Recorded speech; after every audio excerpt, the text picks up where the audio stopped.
Chapter 101. The Decanter. Ere the English ship fades from sight, be it set down here, that she hailed from London, and was named after the late Samuel Enderby, merchant of that city, the original of the famous whaling house of Enderby and Sons. A house which, in my poor whaleman's opinion, comes not far behind the united royal houses of the Tudors and Bourbons, in point of real historical interest. How long? Prior to the year of our Lord 1775, this great whaling house was in existence. My numerous fish documents do not make plain.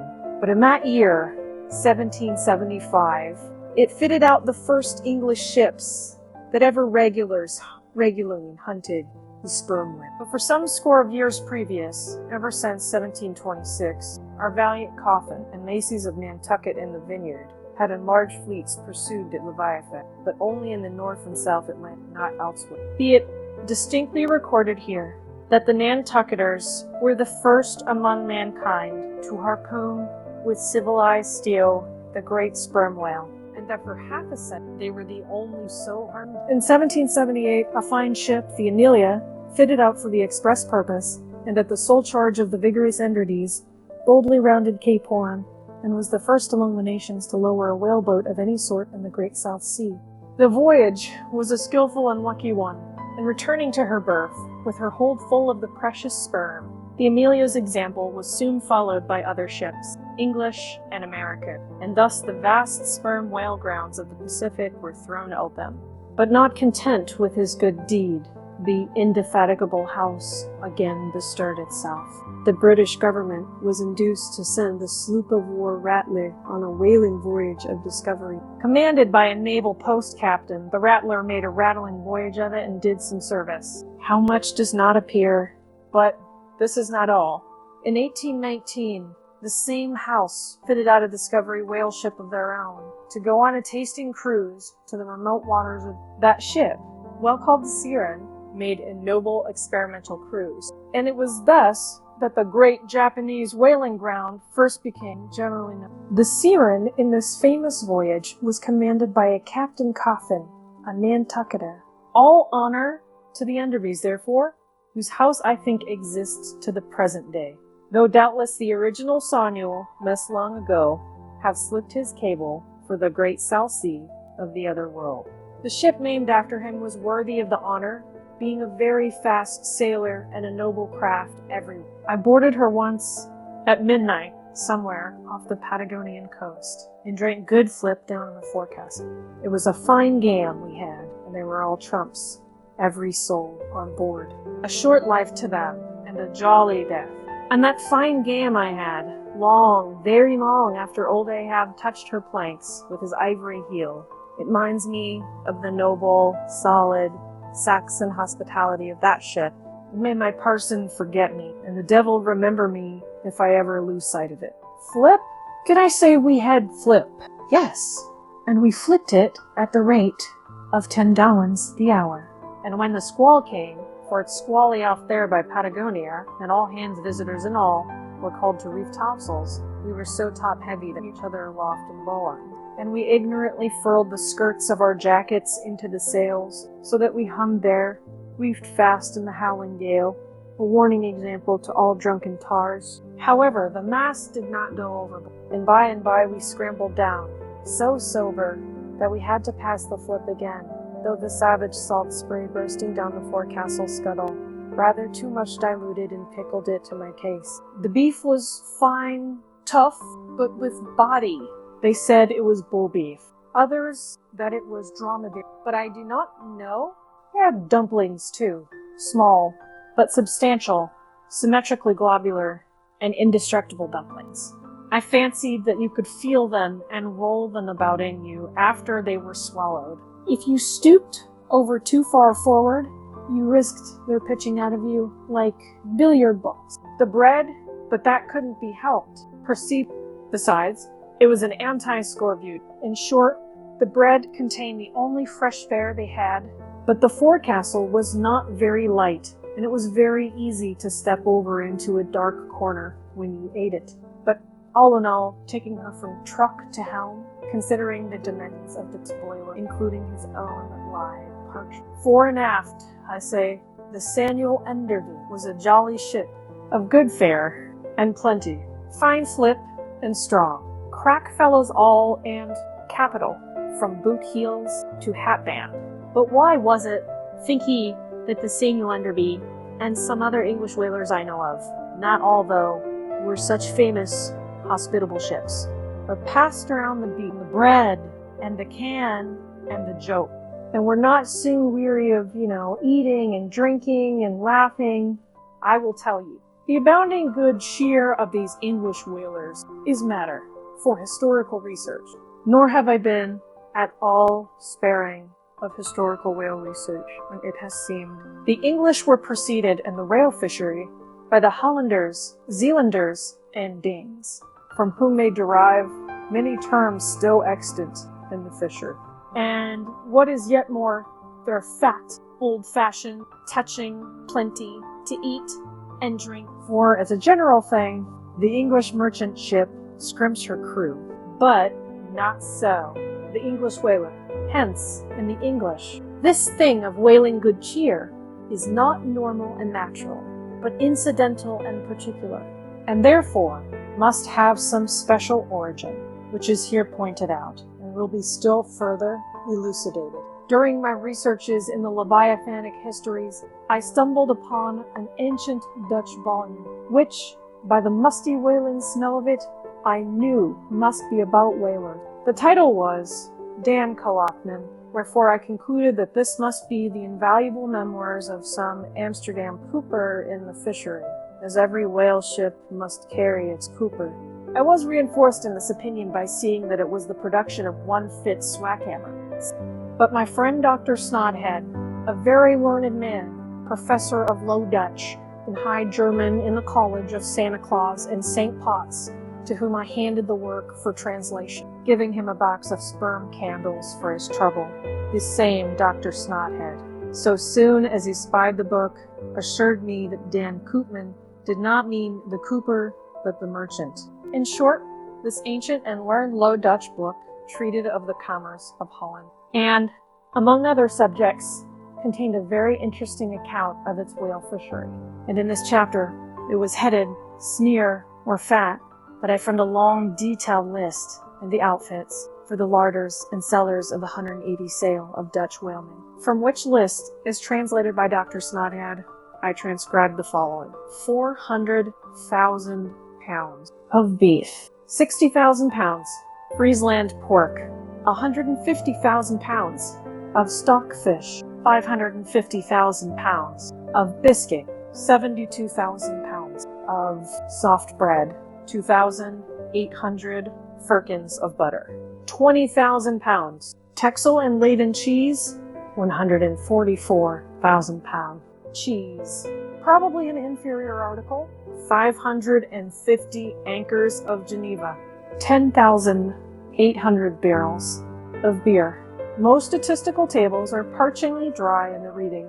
Not so in the present case, however, where the reader is flooded with whole pipes, barrels, quarts, and gills of good gin and good cheer.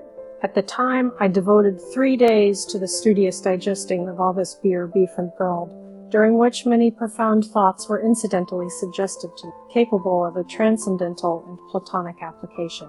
And furthermore, I compiled supplementary tables of my own, touching the probable quantity of stock fish, etc., consumed by every Low Dutch harpooneer in that ancient Greenland and Spitsbergen whale fishery. In the first place, the amount of butter and Texel and Leyden cheese seems amazing. I impute it, though, to their naturally unctuous natures, being rendered still more unctuous by the nature of their vocation, and especially by their pursuing their game in those frigid polar seas. The quantity of beer, too, is very large, 10,800 barrels. Now, as those polar fisheries could only be prosecuted in the short summer of that climate, so that the whole cruise of one of these Dutch whalemen, including the short voyage to and from the Spitsbergen Sea, did not much exceed 3 months, say, and reckoning 30 men to each of their fleet of 180 sail, we have 5,400 Low Dutch seamen in all. Therefore, I say, we have precisely 2 barrels of beer per man, for a 12 weeks allowance exclusive of his fair proportion of that 550 anchors of gin. Now, whether it is gin and beer, harpooneers, so fuddled as one might fancy them to have been, were the right sort of men to stand up in a boat's head and take good aim at flying whales. This would seem somewhat improbable, yet they did aim at them and hit them too. But this was very far north, be it remembered, where beer agrees well with the Constitution. Upon the equator, in our southern fishery, beer would be apt to make the harpooner sleepy at the masthead and boozy in his boat. And grievous loss might ensue to Nantucket and New Bedford. But no more.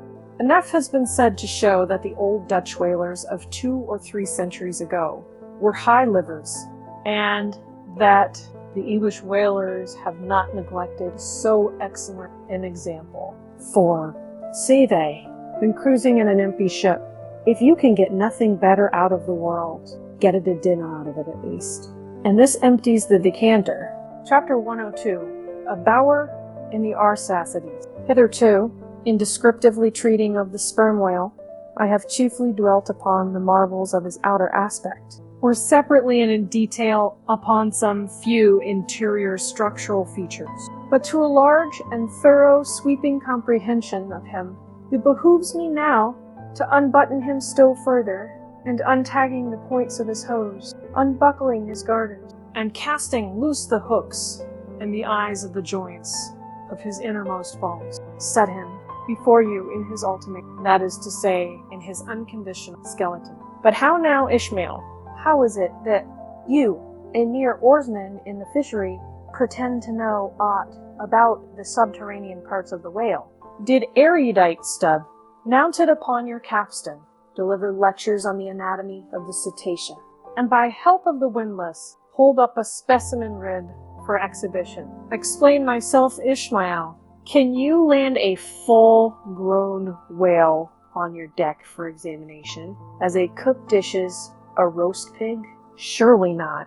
A veritable witness have you hitherto been, Ishmael, but have a care how you seize the privilege of Jonah alone, the privilege of discoursing upon the joists and beam, the rafters, ridgepole, sleepers, and underpinning, making up the framework of Leviathan, in Bellicay, the tallow vats, dairy room, butteries in his bowels. I confess that since Jonah, few whalemen have penetrated very far beneath the skin of the adult whale. Nevertheless, I have been blessed with an opportunity to dissect him in miniature. In a ship I belonged to, a small cub sperm whale was once bodily hoisted to the deck for his poke or bag, to make sheaths for the barbs of the harpoon, and for the heads of the lances. I think I let that chance go, without using my boat, hatchet, and jackknife, and breaking the seal and reading all the contents of that young cub. And as for my exact knowledge of the bones of the Leviathan in their gigantic, full-grown development, for that layer knowledge I am indebted to the Uro Franco of Tranquay, one of the Arses. For being at Tranquay, years ago, when attached to the trading ship Day of Algiers, I was invited to spend part of the Arsicidian holidays with the Lord of Tranquay at his retired palm villa at Boucau, a seaside glen, not very far distant from what our sailors called Bamboo Town, his capital. Among many other fine qualities, my royal friend Tranquil, being gifted with a devout love for all matters of barbaric virtue, had brought together in cupola whatever rare things the more ingenious of his people could invent. Chiefly carved woods of wonderful devices, chiseled shells, inlaid spears, costly paddles, aromatic and all these distributed among whatever natural wonders the wonder-freighted, tribute-rendering waves had cast upon his shores. Chief among these latter was a great sperm whale, which after an unusually long raging gale had been found dead and stranded, with his head against a cocoa-nut tree, whose plumage-like tufted droopings seemed his verdant cheek. When the vast body had at last been stripped of its fathom-deep enfoldings, and the bones become dust-dry in the sun, then the skeleton was carefully transported up the Papella Glen, where a grand temple of lily ponds now sheltered it. The ribs were hung with trophies. The vertebrae were carved with Arsacidian annals in strange hieroglyphics.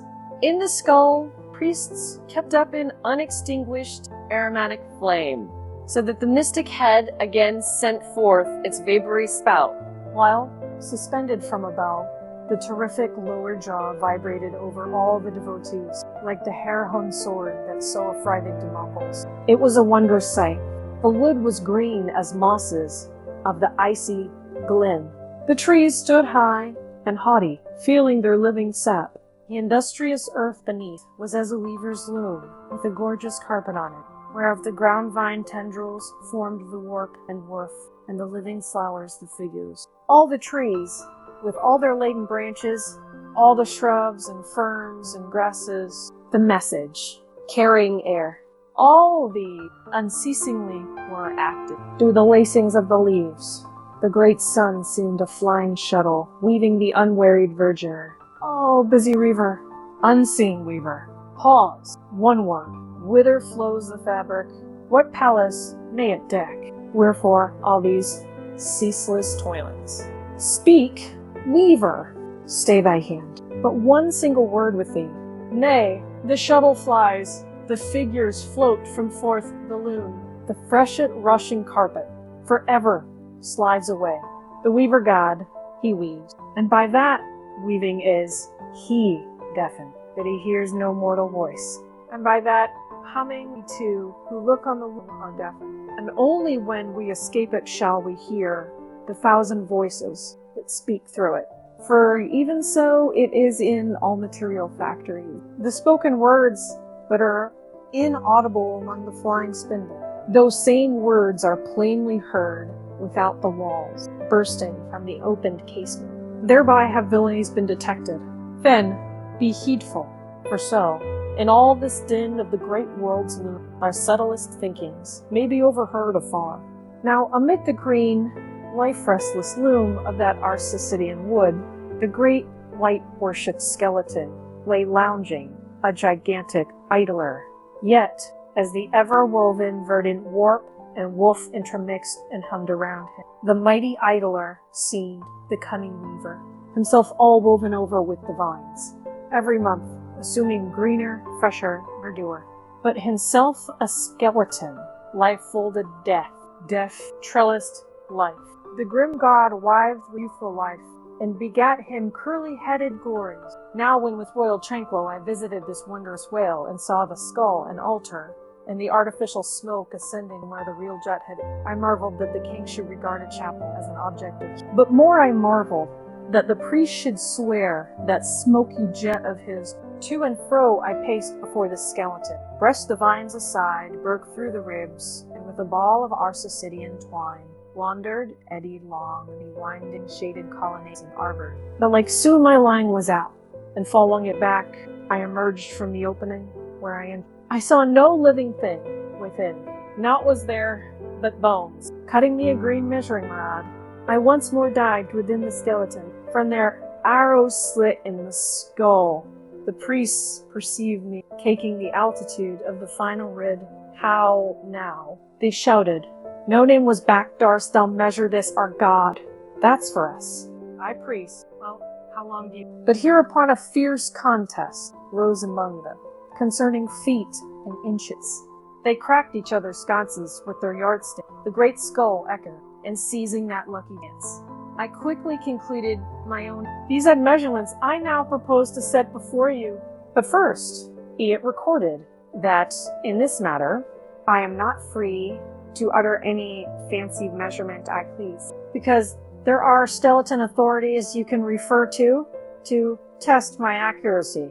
There is a Leviathanic museum, they tell me, in Hull, England, one of the whaling ports of that country, where they have some fine specimens of finbacks and other whales. Likewise, I have heard that in the Museum of Manchester, New Hampshire, they have what the proprietors call the only perfect specimens or river whale in the States. Moreover, at a place in Yorkshire, England, Burton Constable by name, a certain Sir Clifford Constable has in his possession the skeleton of a sperm whale, but of moderate size, by no means of the full-grown magnitude of my friend King Tranquillos.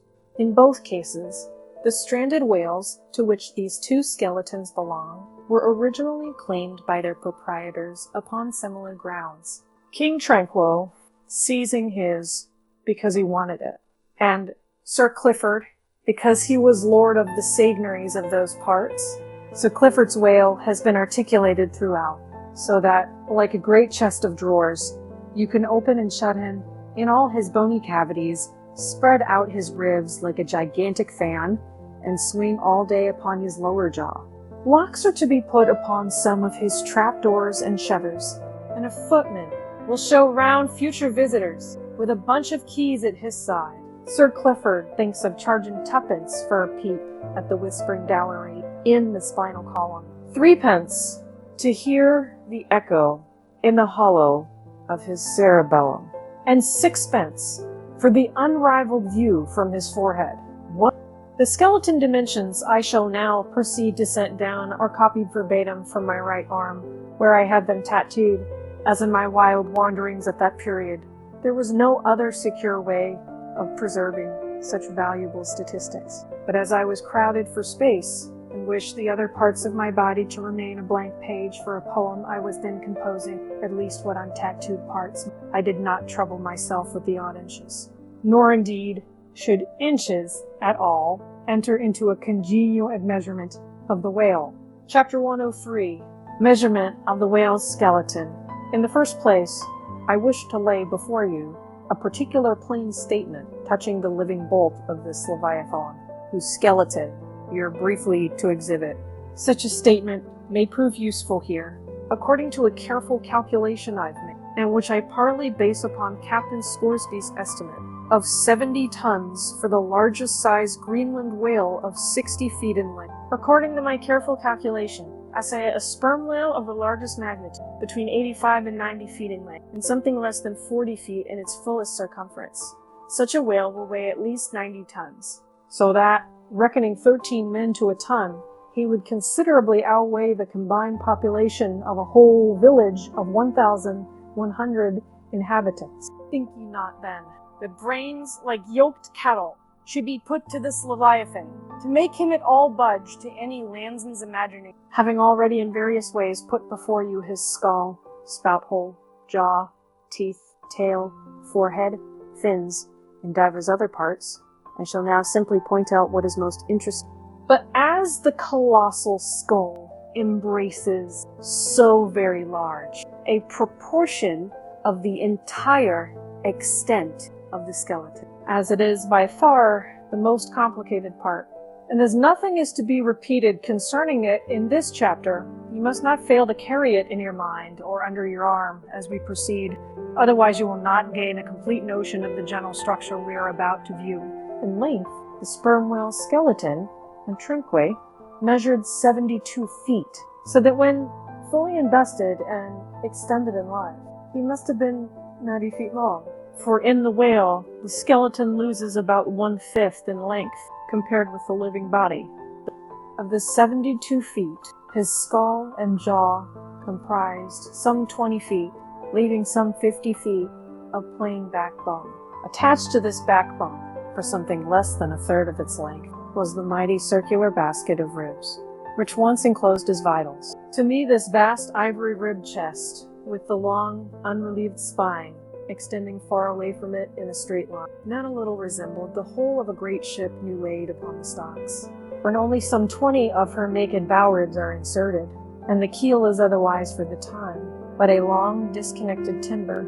The ribs were 10 on a side. The first, to begin from the neck, was nearly 6 feet long. The second, third, and fourth were each successively longer, till you came to the climax of the fifth, or one of the middle ribs, which measured 8 feet and some inches. From that part, the remaining ribs diminished till the 10th and last only spanned 5 feet and some inches. In general thickness, they all bore a seemly correspondence. The middle ribs were the most arched, and some of the arsacides. They are used for beams whereon to lay footpath bridges over small streams. In considering these ribs, I could not but be struck anew with the circumstance, so variously repeated in this book, that the skeleton of the whale is by no means the mold of his invested form. The largest of the truncoid ribs, one of the middle ones, occupied that part of the fish, which, in life, is greatest in depth. Now, the greatest depth of the invested body of this particular whale must have been at least 16 feet, whereas the corresponding rib measured but little more than 8 feet. So that this rib only conveyed half of the true notion of the living magnitude of that part. Besides, for some way where I now saw but a naked spine, all that had been once wrapped round, tons of added bulk in flesh, muscle, blood, and bowels. Still more, for the ample fins, I here saw but a few disordered joints, and in place of the weighty and majestic, but boneless fleeks, an utter blank. How vain and foolish then, thought I, for timid, untraveled man to try to comprehend aright this wondrous whale, I'm merely poring over his dead, attenuated skeleton, stretched in this peaceful wood. No, only in the heart of Crocus perils, only when, with the eddyings of his angry flukes, only on the profound, unbounded sea, can the fully invested whale be truly and livingly found out. But the spine, for that, the best way we can consider it is with a crane to pile its bones high up on end. No speedy enterprise, but now it's done. It looks much like Pompey's pillar. There are 40 and odd vertebrae in all, which in the skeleton are not locked together. They mostly lie like the great knobbed blocks on a Gothic spire, forming solid courses of heavy masonry. The largest, a middle one, is in with something less than 3 feet, in depth more than 4. The smallest, where the spine tapers away into the tail, is only 2 inches in width and looks something like a white billiard ball. I was told that there were still smaller ones, but they had been lost by some little cannibal urchins, the priest's children, who had stolen them to play marbles with. Thus, you see how the spine of even the hugest of living things tapers off at last into simple child's play. Chapter 104, The Fossil Whale. From his mighty bulk, the whale affords a most congenial theme whereon to enlarge, amplify, and generally expatiate. With you could not compress him. By good rights, he should only be treated of an imperial folio. Not to tell over again his furlongs from spiracle to tail, and the yards he measures about the waist. Only think of the gigantic involutions of his intestines, where they line him like great cables and hawsers coiled away in the subterranean orlop deck of a line of battleship. Since I have undertaken to manhandle this Leviathan, it behooves me to approve myself omnisciently exhausted in the enterprise, not overlooking the minutes its seminal germs of his blood, and spinning him out to the uttermost coil of his bowels. Having already described him in most of his present habitatory and anatomical peculiarities, it now remains to magnify him in an archaeological, fossiliferous, and antediluvian. Applied to any other creature than the Leviathan, to an ant or flea, such portly terms might justly be deemed unwarrantably grandiloquent. But when Leviathan is the text, the case is altered. Fain am I to stagger to this emprise under the weightiest words of the dictionary, and here be it said that whenever it has been convenient to consult one in the course of these dissertations, I have invariably used a huge quarto edition of Johnson, expressly purchased for that purpose, because famous lexicographers' uncommon personal bulk more fitted him to compile a lexicon to be used by a whale author like him. One often hears of writers that rise and swell with their subject, though it may seem but an ordinary. How then, with me writing of this Leviathan? Unconsciously, my chirography expands into placard capitals. Give me a condor's quill. Give me Vesuvius crater for an inkstand. Friends, hold my arms. Hold my arms. For in the mere act of penning my thoughts of this Leviathan, they weary me and make me faint with their outreaching comprehensiveness of sweep. as if to include the whole circle of the sciences, and all the generations of whales and men and mastodons, past, present, to come, with all the revolving empire on earth throughout the whole, not excluding its suburb. Such and so magnifying is the virtue of a large and liberal theme. We expand to its bulk. To produce a mighty book, you must choose a mighty theme. No great and enduring volume can ever be written on the flea, though many there be who have tried it. Ere entering upon the subject of fossil whales, I present my credentials as a geologist by stating that in my miscellaneous time I have been a stone mason and also a great digger of ditches, canals, and wells, line vaults, cellars, and cistern. Likewise, by way of preliminary, I desire to remind the reader that while in the earlier geological strata there are found fossils of monsters now almost completely extinct, the subsequent relics discovered in what are called the tertiary formations seem the connecting, or at any rate, intercepted links between the antichronical creatures and those whose remote posterity are said to have entered the ark. All the fossil whales hitherto discovered belong to the tertiary period, which is the last preceding the superficial formation. And though none of them precisely answer to any known species of the present time, they are yet sufficiently akin to them in general respects to justify their taking rank as cetacean fossils. Detached broken fossils of pre-Adamite whales, fragments of their bones and skeletons, have within 30 years past, at various intervals, been found at the base of the Alps in Lombardy, in France, in England, and Scotland, and in the states of Louisiana, Mississippi, and Alabama. Among the more curious of such remains is part of a skull, which in the year 1779 was disinterred in the Rue Dauphine in Paris, a short street opening almost directly upon the Palace of the Tuileries, and bones disinterred and excavating the great docks of Antwerp in Napoleon's time. Cuvier pronounced these fragments to have belonged to some utterly unknown leviathanic species. But by far the most wonderful of all cetacean relics was the almost complete vast skeleton of an extinct monster found in the year 1842 on the plantation of Judge Crieff in Alabama. The awe-stricken, credulous slave in the vicinity took it for the bones of one of the fallen apes. The Alabama doctors declared it a huge reptile and bestowed upon it the name of Basilosaurus, but some specimen bones of it being taken across the sea to Owen.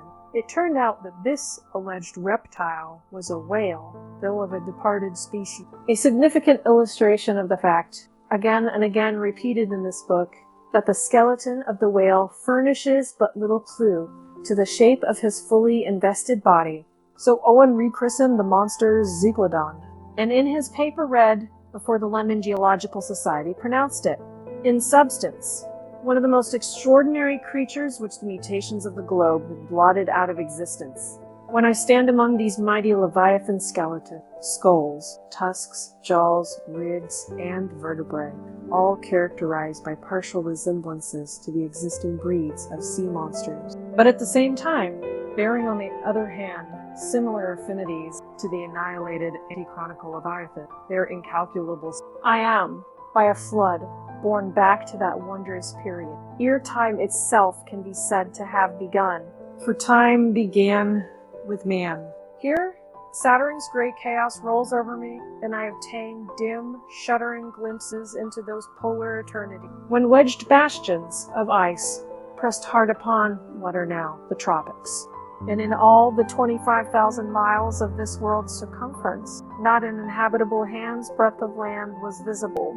Then, the whole world was the whale's, and king of creation, he left his wake along the present lines of the Himalayas. Who can show a pedigree like Leviathan? Ahab's harpoon had shed older blood than the pharaoh's. Methuselah seems a schoolboy. I look round to shake hands with Shem. I am horror-struck at this anti-Mosaic, unsourced existence of the unspeakable terrors of the whale, which, having been before all time, must needs exist, after all humane ages are over. But not alone has this Leviathan left his pre-Adamite traces in the stereotype plights of nature, and in limestone and marl bequeathed his ancient bust, but upon Egyptian tablets, whose antiquity seems to claim for them an almost fossiliferous character, we find the unmistakable print of his fin. In an apartment of the great temple of Dendera some 50 years ago, there was discovered upon the granite ceiling a sculptured and painted planisphere, abounding in centaurs, griffins, and dolphins, similar to the grotesque figures on the celestial globe of the modern. Gliding among them, old Leviathan swam as of yore. Was there swimming in that planisphere centuries before Solomon was cradled. Nor must there be omitted another strange attestation of the antiquity of the whale in his own Asius post-Diluvian reality, as set down by the venerable John Lee, the old Barbary traveler. Not far from the seaside, they have a temple, the rafters and beams of which are made of whale bone. For whales of a monstrous size are oftentimes cast up dead upon that shore. The common people imagine that by a secret power bestowed by God upon the temple, no whale can pass it without immediate death. But the truth of the matter is that on either side of the temple, there are rocks that shoot 2 miles into the sea and wound the whales when they light upon them. They keep a whale's rib of an incredible length for a miracle, which lying upon the ground with its convex part uppermost makes an arch, the head of which cannot be reached by a man upon a camel's back. This rib, says John Leo, is said to have lain there 100 years before I saw it. Their historians affirm that a prophet who prophesied of Muhammad came from this temple, and some do not stand to assert that the prophet Jonas was cast forth by the whale at the base of the temple. In this Afrik temple of the whale I lead reader, and if you be a Nantucketer and a whaleman, you will silent worship there. Chapter 105. Does the whale's magnitude diminish? Will he perish? Inasmuch then, as this Leviathan comes floundering down upon us from the headwaters of the eternity, it may be fitly inquired, whether in the long course of his generation, he has not degenerated from the original bulk of his sires. But upon investigation we find that not only are the whales of the present day superior in magnitude to those whose fossil remains are found in the tertiary system, embracing a distinct geological period prior to man, but of the whales found in that tertiary system, those belonging to its latter formations exceed in size those of its earlier. Of all the pre-Adamite whales yet exhumed, by far the largest is the Alabama one in Chile, and that was less than 70 feet in length in the skeleton, whereas we have already seen that the tape measure gives 72 feet for the skeleton of a large-sized modern whale. And I have heard, on whalemen's authority, that sperm whales have been captured near 100 feet long at the time of capture. But may it not be that while the whales of the present hour are an advance in magnitude upon those of all previous geological periods, may it not be that since Adam's time they have degenerated? Assuredly, we must conclude so if we are to credit the accounts of such gentlemen as Pliny and the ancient naturalists generally. For Pliny tells us of whales that embraced acres of living bulk, and Aldrovandus of others, which measured 800 feet in length, rope walks, and Thames tunnels of whales. And even in the days of Banks and Solander, Cook's naturalists, we find a Danish member of the Academy of Sciences setting down certain Iceland whales, raven sisker or wrinkled bellies, at 120 yards. That is 360 feet. And Lacepede, the French naturalist, in his elaborate history of whales, in the very beginning of his work, page 3, sets down the right whale at 100 meters, 300. And this work was published so late as AD 1825. But will any whaleman believe these stories? No! The whale of today is as big as his ancestors in Pliny's time. And if ever I go where Pliny is, I, a whaleman, more than he will make bold to tell them, because I cannot understand how it is that while the Egyptian mummies that were buried thousands of years before even Pliny was born do not measure so much in their coffins as a modern Kentuckian in his socks.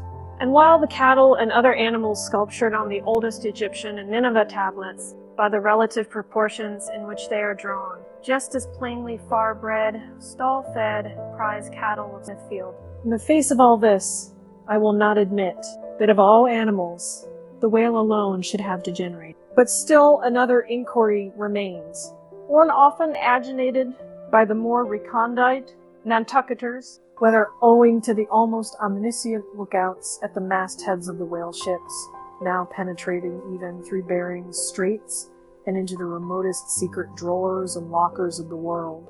And the 1,000 harpoons and lances darted along all continental coasts. The moot point is whether Leviathan can long endure so wide a chase and so remorseless a havoc, whether he must not at last be exterminated from the waters, and the last whale, like the last man, smoke his last pipe, and then himself evaporate in the final puff.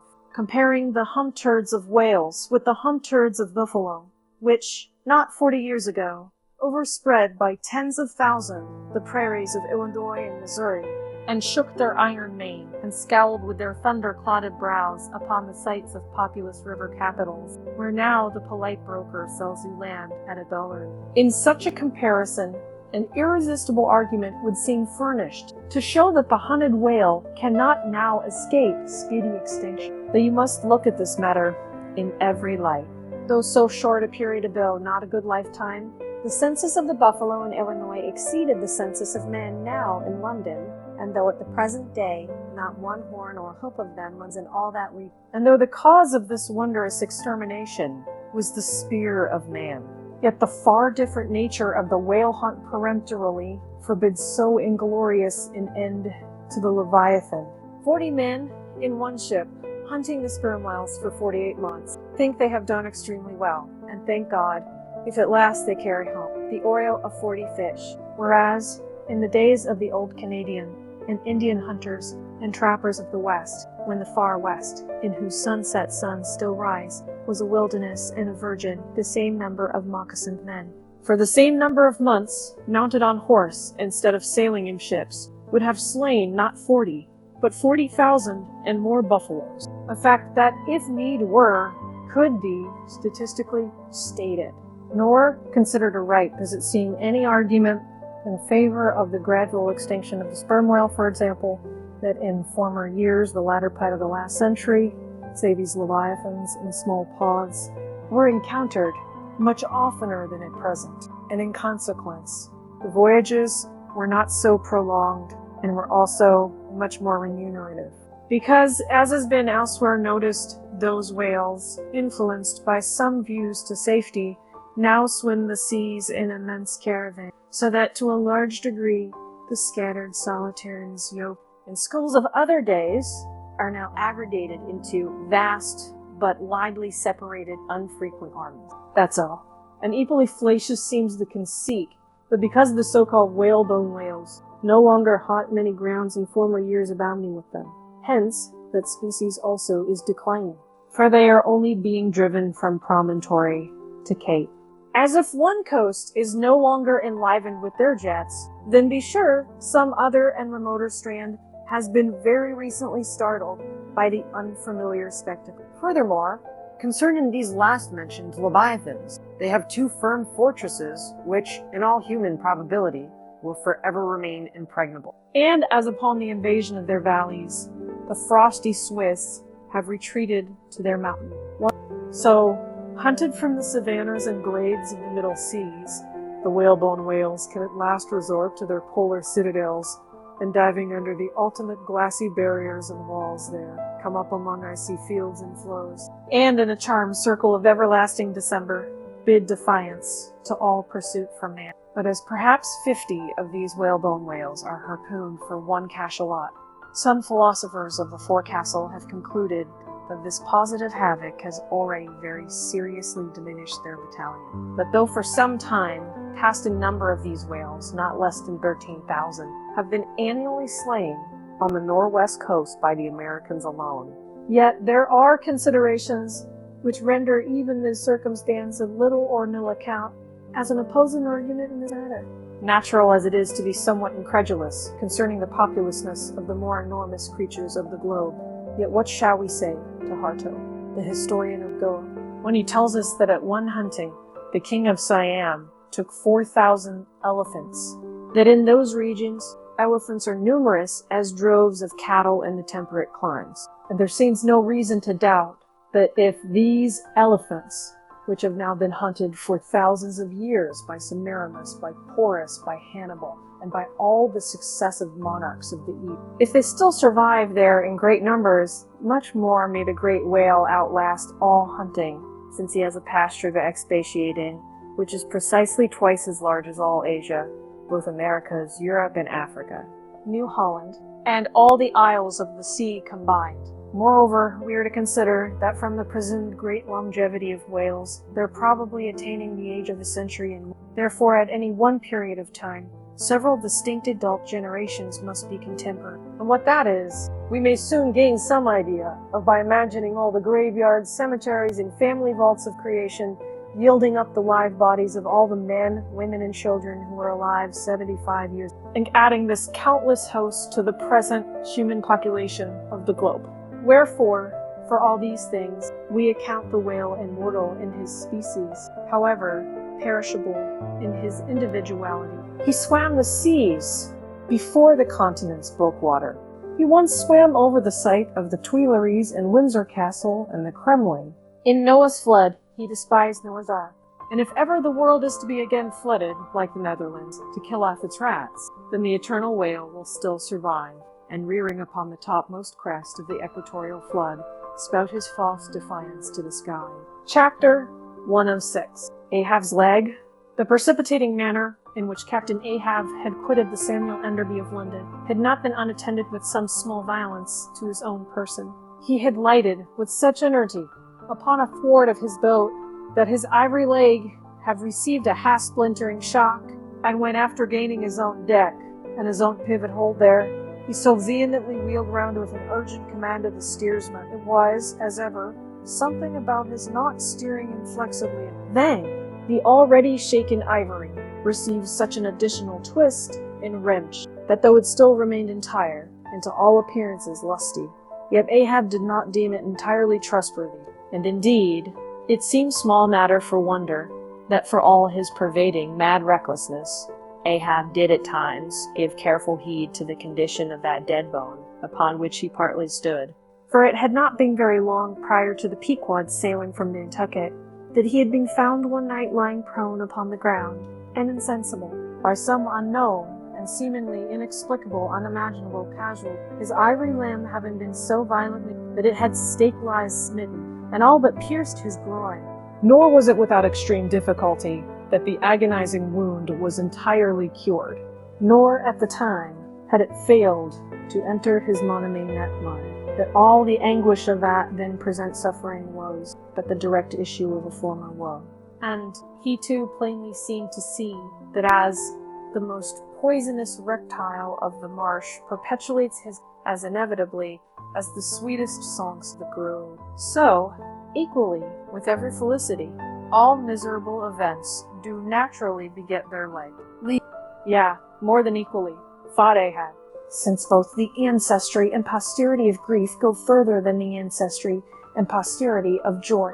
For, not to hint of this, that it is an inference from certain canonic teachings that while some natural enjoyments here shall have no children born to them for the other world, but on the contrary shall be followed by the joy childlessness, whereas some guilty mortal miseries shall still fertilely beget to themselves an eternally progressive progeny beyond. And at all to hint of this, there still seems an inequality in the deeper analysis of the faith. For, thought Ahab, while even the highest earthly felicities ever have a certain unsignifying pettiness lurking in, but at bottom, all heart woes, a mystic significance, and in some men, an archangelic. So do their diligent tracings out not belie the obvious deduction. To trail the genealogies of these high mortal carries us, at last, among the sourceless primogeniture of the gods, so that, in the face of all the glad Hanukkah suns, and soft symboling round harvest moon, we must needs to give in to this, that the gods themselves are not forever glad. The ineffaceable, sad birthmark in the brow of man is that the stamp of sorrow in the signers. Unwittingly here a secret has been divulged, which perhaps might more properly, in set way, have been disclosed before. With many other particulars concerning Ahab, always had it remained a mystery to some, why it was that for a certain period, both before and after the sailing of the Pequod, he had hidden himself away with such grand llama-like exclusion, and, for that one interval, sought speechless refuge, as it were, among the marble senate of the dead. Captain Peleg's brooded reason for this thing appeared by no means adequate, though, indeed, as touching all Ahab's deeper part, every revelation partook more of second darkness and of explanatory. But in the end, it all came out.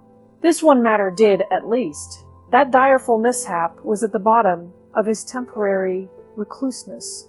And not only this, but to that ever-contracting, dropping circle ashore, who for any reason possessed the privilege of a less banned approach to him. To that timid circle, the above-hinted casualty, remaining as it did, moodily unaccounted for by Ahab, invested itself with terrors, not entirely underived from the land of spirits and of whales, so that, through their zeal for him, they had all conspired, so far as in their way, to muffle up the knowledge of this thing from others. And hence it was that not till a considerable interval had elapsed did it transpire upon the Pequod's decks.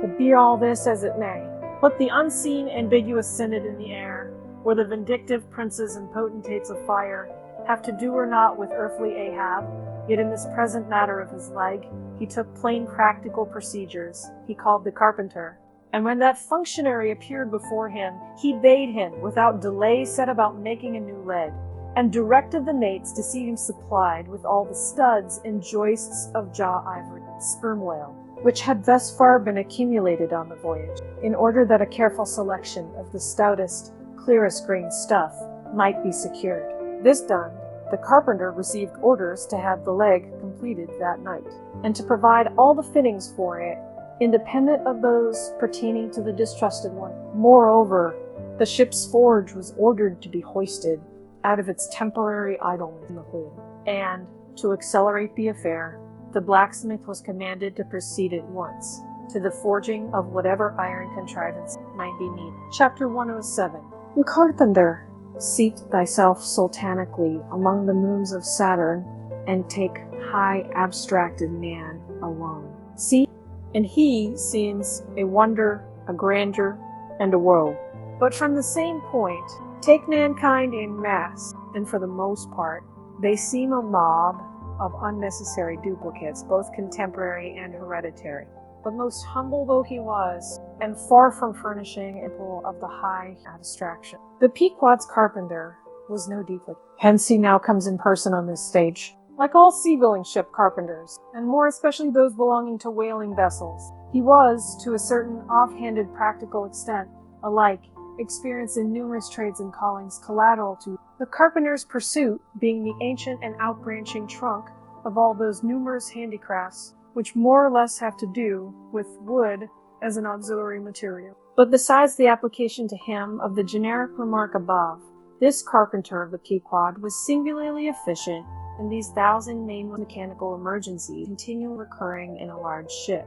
For not to speak of his readiness, on some way, repairing stove boats, sprung spars, reforming the shape of clumsy bladed oars, inserting bull's eyes in the deck, he was moreover unhesitatingly expert in all manner of conflicting aptitudes, both useful and capricious.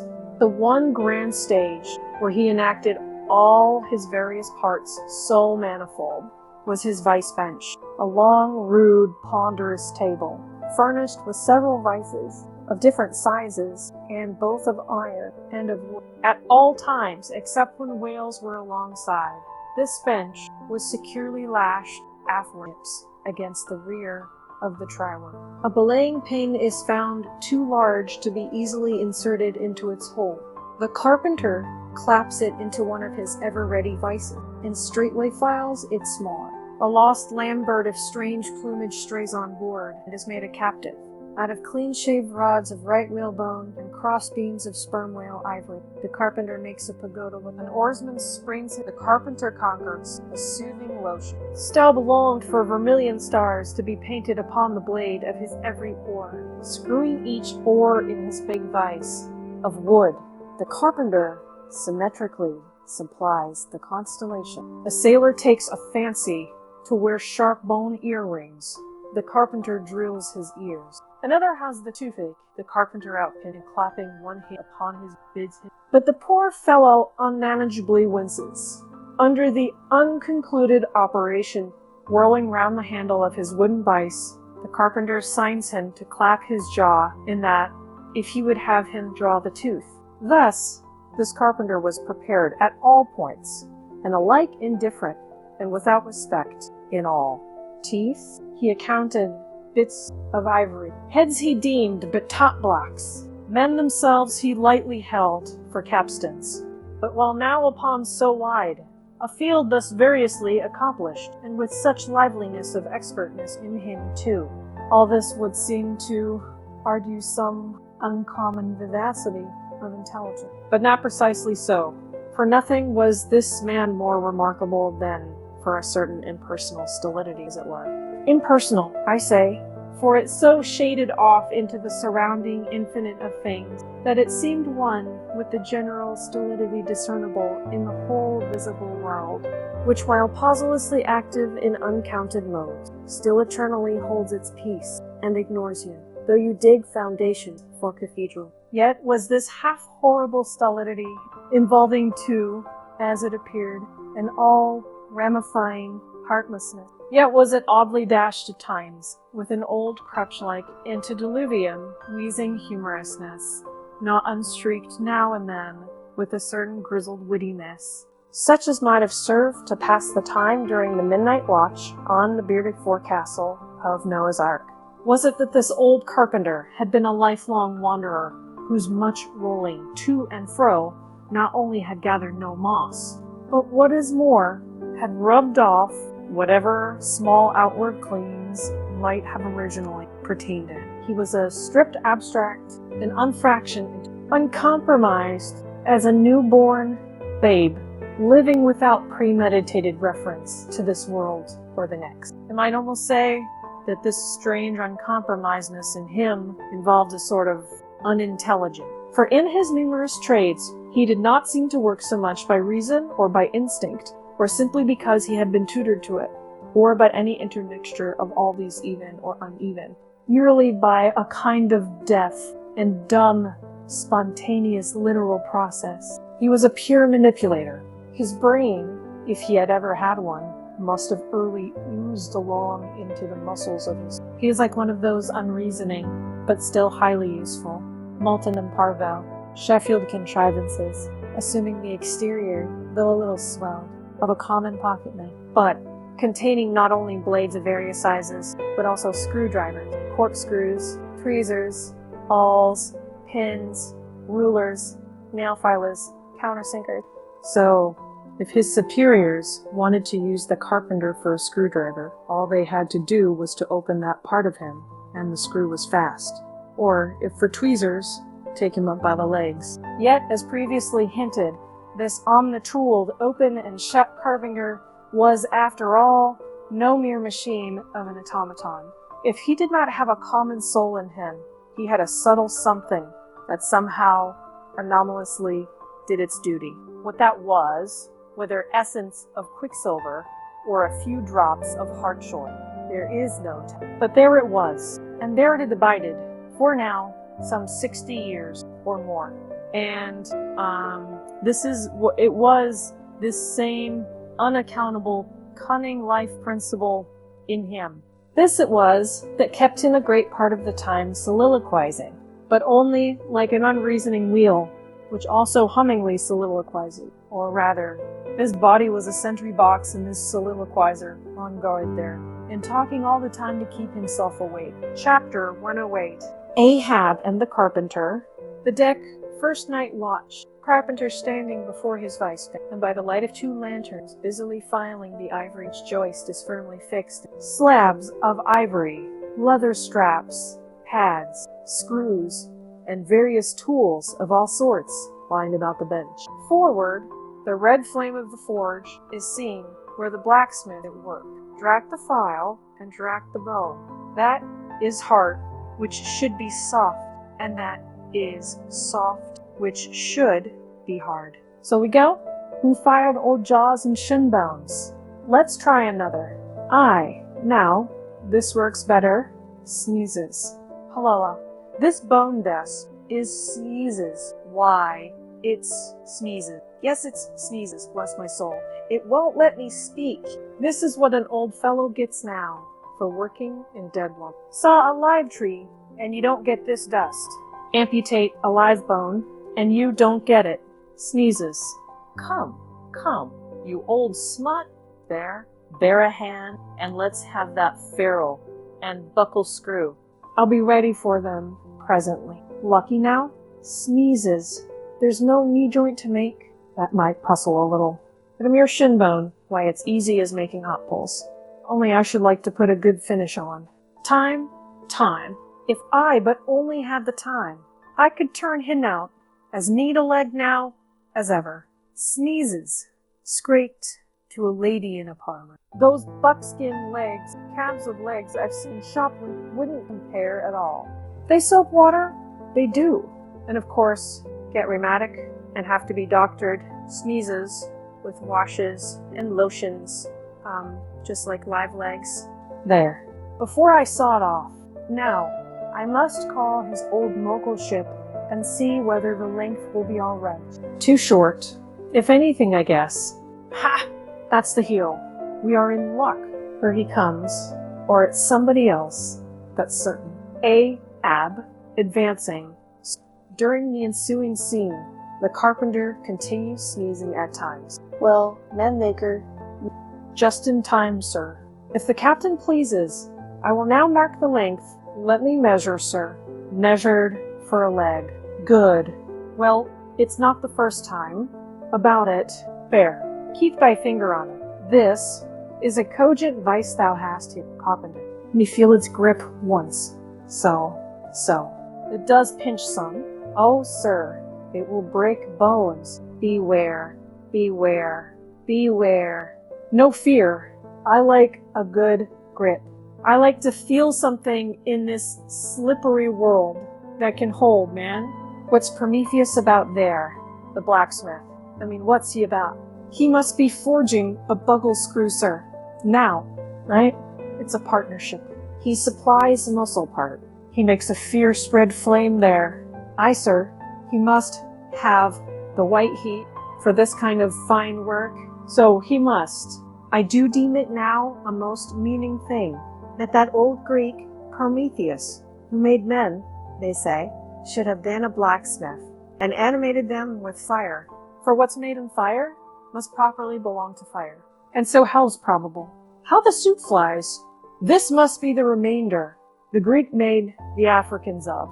Carpenter, when he's through with that buckle, tell him to forge a pair of steel shoulder blades. There's a peddler aboard with a crushing pack. Sir, hold. While Prometheus is about it, I'll order a complete man after a desirable pattern. In Prometheus, 50 feet high, in his socks. Then, chest modeled after the Thames Tunnel. Then, legs with roots to them to stay in one place. Then, arms 3, feet through the wrist, no heart at all, brass forehead, and about 1/4 of an acre of fine brains. And let me see, shall I order eyes to see outwards? No, but put a skylight on top of his head to illuminate inwards. There, take the order, and away. Now, what's he speaking about, and who's he speaking to? I should like to know. Shall I keep standing here? Aside. 'Tis but indifferent architecture to mate a blind dome. Who's one? No. I must have a lantern. Ho ho. That's it. Hey, here are 2. Sir. Sir! 1 will serve my turn. What art thou thrusting that thief-catcher into my face for, man? Thrusted light is worse than presented pistols. I thought, sir, that you spoke to Carpenter. Carpenter? Why, that's but, no. A very tidy, and, I may say, an extremely gentlemanlike sort of business thou art in here. Carpenter, or would thou rather work in clay? Sir, clay. Clay, sir? That's mud. We leave clay to ditchers, sir. The fellow's impious. What art thou sneezing about? Bone is rather dusty, sir. Take the hint, then, and when thou art dead, never bury thyself under living people's. Carpenter, I dare say thou carest thyself a right good workmanlike workman head. Well then, will it speak thoroughly well for thy work, if, when I come to mount this leg, thou makest, I shall nevertheless fill another leg in the same identical place with it. That is, carpenter, my old lost leg, their flesh and blood one I mean. Canst thou not drive that old Adam away? Truly, sir, I begin to understand somewhat now. Yes, I have heard something curious on that score, sir. How that's a dismasted man never entirely loses the feet of his old spawn, but it will be still pricking. May I humbly ask if it be really so, sir? It is, man. Look, put thy live leg here in the place where mine once was. So now, here's only one distinct leg to the eye, yet two to the soul, where thou feelest tingling life. There, exactly there to a hair, do I. Is it a riddle, did you? I should humbly call it a poser, sir. Hist then, how dost thou know that some entire, living, thinking thing may not be invisibly and uninterpenetratingly standing precisely where thou now standest? I am standing there in thy spite. In thy most solitary hours, then, dost thou not eavesdroppers? Hold, don't speak. And if I still feel the smart of my crushed leg, though it be now so long dissolved, then why mayest not thou, carpenter, feel the fiery pains of hell forever and without a body? Huh? Good Lord! Truly, sir, if it comes to that, I must calculate over again. I think I didn't carry a small figure, sir. Look-ye, pudding heads should never grant premises. How long before the leg is done? Perhaps an hour, sir. Bungle away at it then, and bring it to turns to go. Oh, life, here I am, proud as Greek god, and yet standing debtor to this blockhead for a bone to stand on. Cursed be that mortal interindebtedness, which will not do away with ledgers. I would be free as air, and I'm down in the whole world's books. I am so rich, I could have given bid for bid with the wealthiest praetorians at the auction of the Roman Empire, which was the world's. And yet I owe for the flesh, and the tongue I brag with. By heavens, I'll get a crucible and into it, and dissolve myself down to one small, impendious vertebra.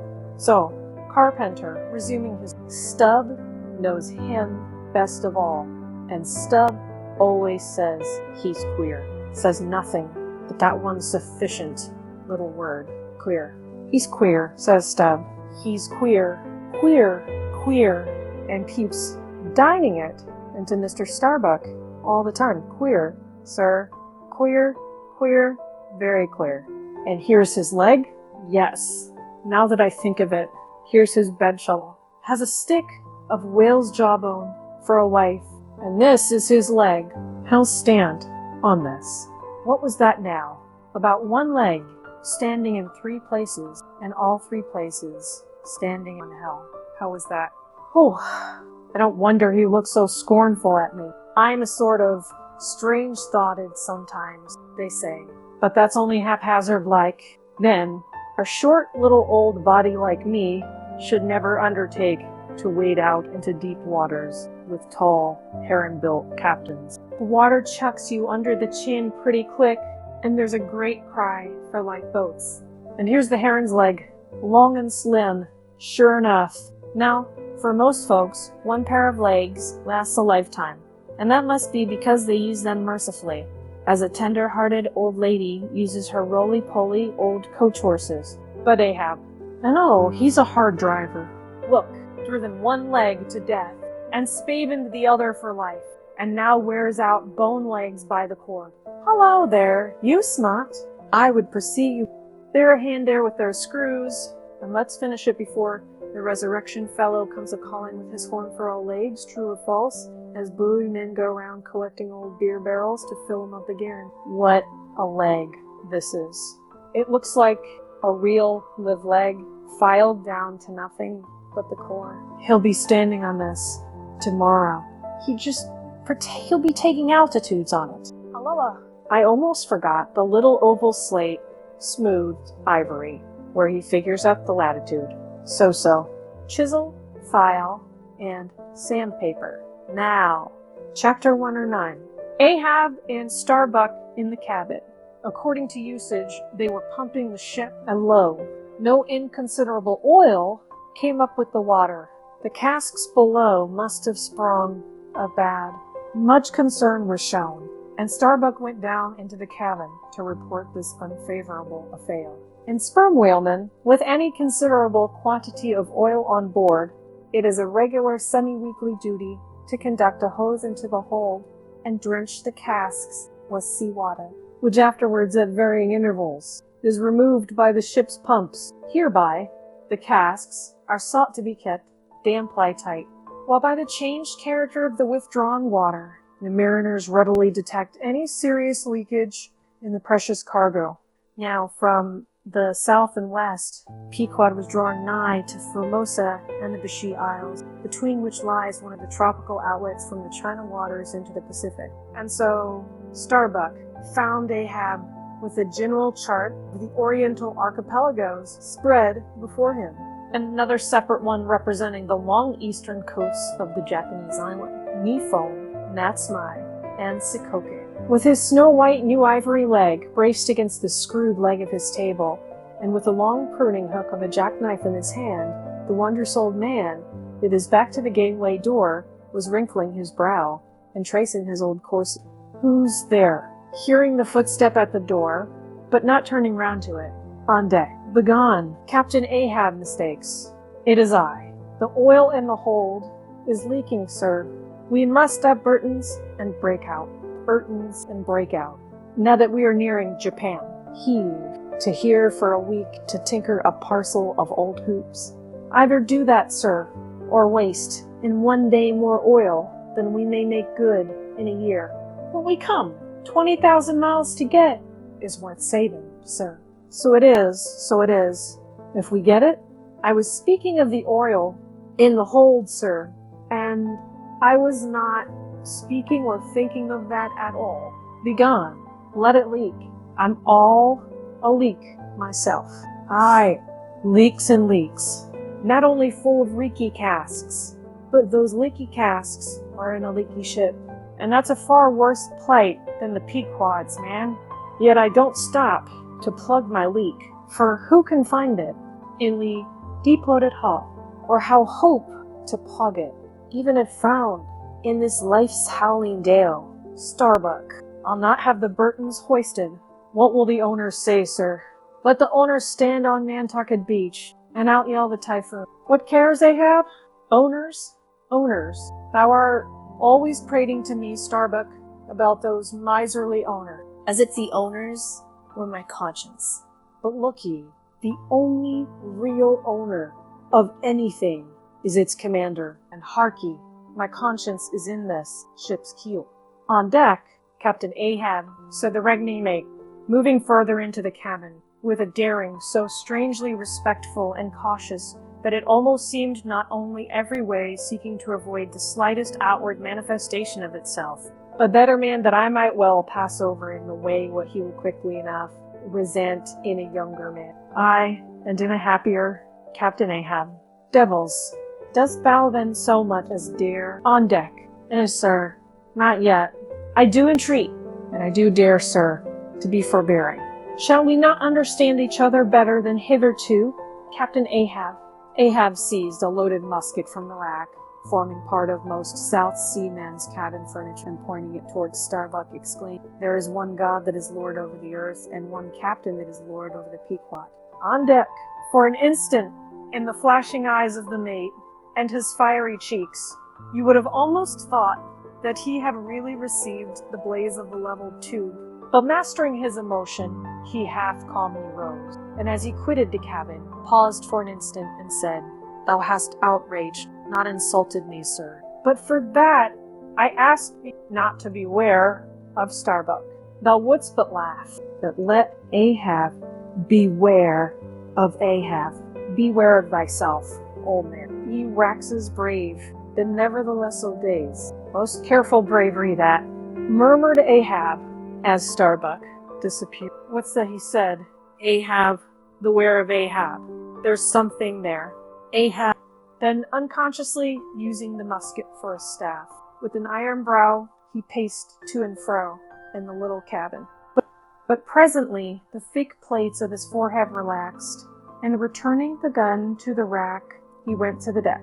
"Thou art but too good a fellow, Starbuck," he said lowly to him. Then, raising his voice to the crew, furl the topgallant sails, and close-reef the topsails, fore and aft. "Back the mainyard, up Burton, and break out in the mainhold." It were perhaps vain to surmise exactly why it was that, as respecting Starbuck, Ahab thus acted. It may have been a flash of honesty in him, or mere prudential policy, which, under the circumstance, imperiously forbade the slightest symptom of open disaffection, however transient, in the important chief officer of his ship. However it was, his orders were executed, and the Burtons were hoisted. Chapter 110. Queequeg, in his coffin, upon searching, it was found that the cask's last struck into the hold were perfectly sound, and that the leak must be further off. So, it being calm weather, they broke out deeper and deeper, disturbing the slumbers of the huge ground-tiered butts, and from that black midnight sending those gigantic moles into the daylight above. So deep did they go, and so ancient and corroded and weedy the aspect of the lowermost puncheons that you almost looked next for some moldy cornerstone casks containing coins of Captain Noah, with copies of the posted placards vainly warning the infatuated old world from the flood. Tiers after tiers, too, of water and bread and beef and shooks of staves and iron bundles of hoops were hoisted out, till at last the piled decks were hard to get about, and the hollow hull echoed underfoot, as if you were treading over empty catacombs, and reeled and rolled in the sea, like an air-freighted demijohn. Top-heavy was the ship as a dinnerless student, with all Aristotle in his head. Well, was it that the typhoons did not visit them then? Now, at this time, it was that my poor pagan companion and fast bosom friend Queequeg was seized with a fever, which brought him nigh to his endless end. Be it said, that in this vocation of whaling, sinecures are unknown. Dignity and danger go hand in hand, till you get to be captain. The higher you rise, the harder you... So with poor Queequeg, who, as harpooner, must not only face all the rage of the living, as we have elsewhere seen, mount his dead back in a rolling sea, and finally descend into the gloom of the hold, and bitterly sweating all day, in that subterraneous confinement, resolutely manhandle the clumsiest casks and see to their stowage. To be short, among whalemen, the harpooners are the holders, so called. Poor Queequeg. When the ship was about half disemboweled, you should have stooped over the hatchway and peered down upon him there, where, stripped to his woolen drawers, the tattooed savage was crawling about amid that dampness and slime, like a green-spotted lizard at the bottom of a well. And a well, or an ice-house, it somehow proved to him, poor pagan, where, strange to say, for all the heat of his sweatings, he caught a terrible chill, which lapsed into a fever, and at last, after some days' suffering, laid him in his hammock close to the very sill of the door of death. How he wasted and wasted away in those few long lingering days, till there seemed but little left of him, but his frame and tattooing. But as all else, and him thin, and his cheekbones grew sharper, his eyes nevertheless seemed growing fuller and fuller. They became of a strange softness of luster, and mildly, but deeply looked out at you there from his sickness, a wondrous testimony to that immortal health in him, which could not die or be weakened, and like circles on the water, which as they grow fainter, expand. So his eyes seemed rounding and rounding, like the rings of eternity, and all that cannot be named would steal over you as you sat by the side of this waning Sabbath, and saw as strange things in his face, as any beheld who were bystanders when Zoroaster died. For whatever is truly wondrous and fearful in name, never yet was put into words or books, and the drawing near of death, which alike levels all, alike impresses all with a last revelation, which only an author from the dead could adequately tell. So that, Let us say it again. No dying Chaldee or Greek had higher and holier thoughts than those whose mysterious shades he saw creeping over the face of poor Queequeg as he quietly lay in his swaying hammock. And the rolling sea seemed gently rocking him to his final rest, and the ocean's invisible flood tide lifted him higher and higher towards his destined heaven. Not a man of the crew but gave him up. And as for Queequeg himself, what he thought of his case was forcibly shown by a curious favor he asked. He called one to him in the grey morning watch when the day was just breaking, and taking his hand, said that while in Nantucket he had chanced to see certain little canoes of dark wood, like the rich warwood of his native isle. And upon inquiry, he had learned that all whalemen who died in Nantucket were laid in those same dark canoes, and that the fancy of being so laid had much pleased him, for it was not unlike the custom of his own race, who, after embalming the dead warrior, stretched him out in his canoe, and so left him to be floated away to the starry archipelago. For not only do they believe that the stars are isles, but that far beyond all visible horizons, their own lulled, uncontinented seas interflow with the blue heaven, and so form the white breaker. He added that he shuddered at the thought of being buried in his hammock, according to the usual sea custom, tossed like something vile to the death-devouring sharks. No, he desired a canoe like those of Nantucket, all the more congenial to him, being a whaleman, that like a whaleboat, these coffin canoes were without a keel, though that involved but uncertain steering and much leeway adown the dim ages. Now, when this strange circumstance was made known aft, the carpenter was at once commanded to do Queequeg's bidding, whatever it might include. There was some heathenish, coffin-colored old lumber aboard, which, upon a long previous voyage, had been cut from the aboriginal groves of the Lackaday Islands, and from these dark planks the coffin was recommended to be made. No sooner was the carpenter apprised of the order than, taking his roll, he forthwith, with all the indifferent promptitude of his character, proceeded into the forecastle, and took Queequeg's measure with great accuracy. "Ah, poor fellow, he'll have to die now," ejaculated the Long Island sailor. Going to his vice bench, the carpenter, for convenience sake and general reference, now transferringly measured on it the exact length the coffin was to be, and then made the transfer permanent by cutting 2 notches at its extremities. This done, he marshaled the planks and his tools, and to work. When the last nail was driven, and the lid duly planed and fitted, he lightly shouldered the coffin and went forward with it, inquiring whether they were ready for it yet, in that direction, overhearing the indignant but half-humorous cries with which the people on deck began to drive the coffin away. Queequeg, to everyone's consternation, commanded that the thing should be instantly brought to him, nor was there any denying it, seeing that of all mortals, some dying men are the most tyrannical. And certainly, since they will shortly trouble us so little forevermore, the poor fellows ought to be indulged. Leaning over in his hammock, Queequeg long regarded the coffin with an attentive eye. He then called for his harpoon, had the wooden stock drawn from it, and then had the iron part placed in the coffin, along with one of the paddles of his boat. All by his own request also, biscuits were then ranged round the sides within. A flask of fresh water was placed at the head, and a small bag of woody earth scraped up in the hold at the foot, and the piece of sailcloth being rolled up for a pillow. Queequeg now entreated to be lifted into his final bed, that he might make trial of its comforts, if any it had. He lay without moving a few minutes, then told one to go to his bag and bring out his little god, Yojo.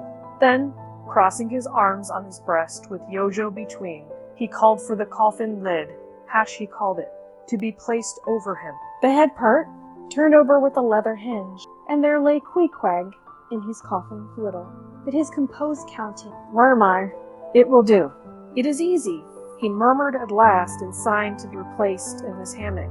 But ere this was done, Pip, who had been slowly hovering near by all this while, drew nigh to him, where he lay, and with soft sobbing took him by the hand, in the other holding his tambourine. Poor Rover, will you never have done with all this weary roving? Where go ye now? But if the currents carry ye to those sweet Antilles, where the beaches are only beat with water lilies, will you do one little errand for me? Seek out one Pip has now been missing long. I think he's in those far Antilles. If ye find him, then comfort him, for he must be very sad. For, look, he's left his tambourine behind. I found it. Rig-a-dig, dig, dig. Now, Queequeg, die, and I'll beat you your dying march.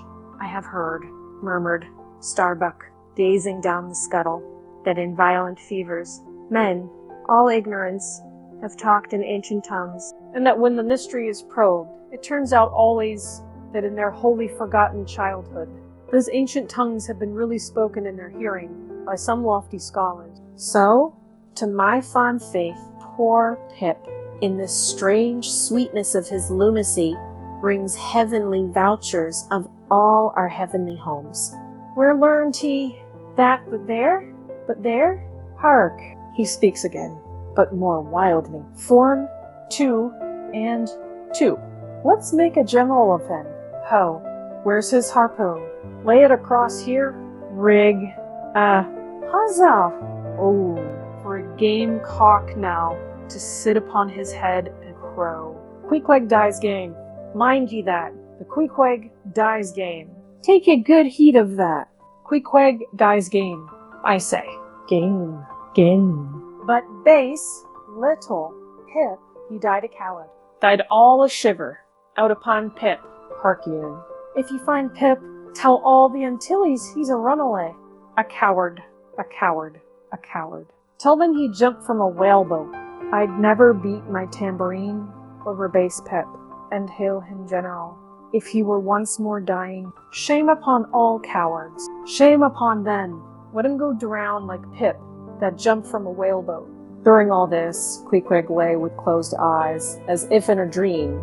Pip was led away, and the sick man was replaced in his. But now that he had apparently made every preparation for death, now that his coffin was proved a good fit, Queequeg suddenly rallied. Soon there seemed no need of the carpenter's box, and thereupon, when some expressed their delighted surprise, he in substance said that the cause of his sudden convalescence was this: at a critical moment he had just recalled a little, and therefore had changed his mind about dying.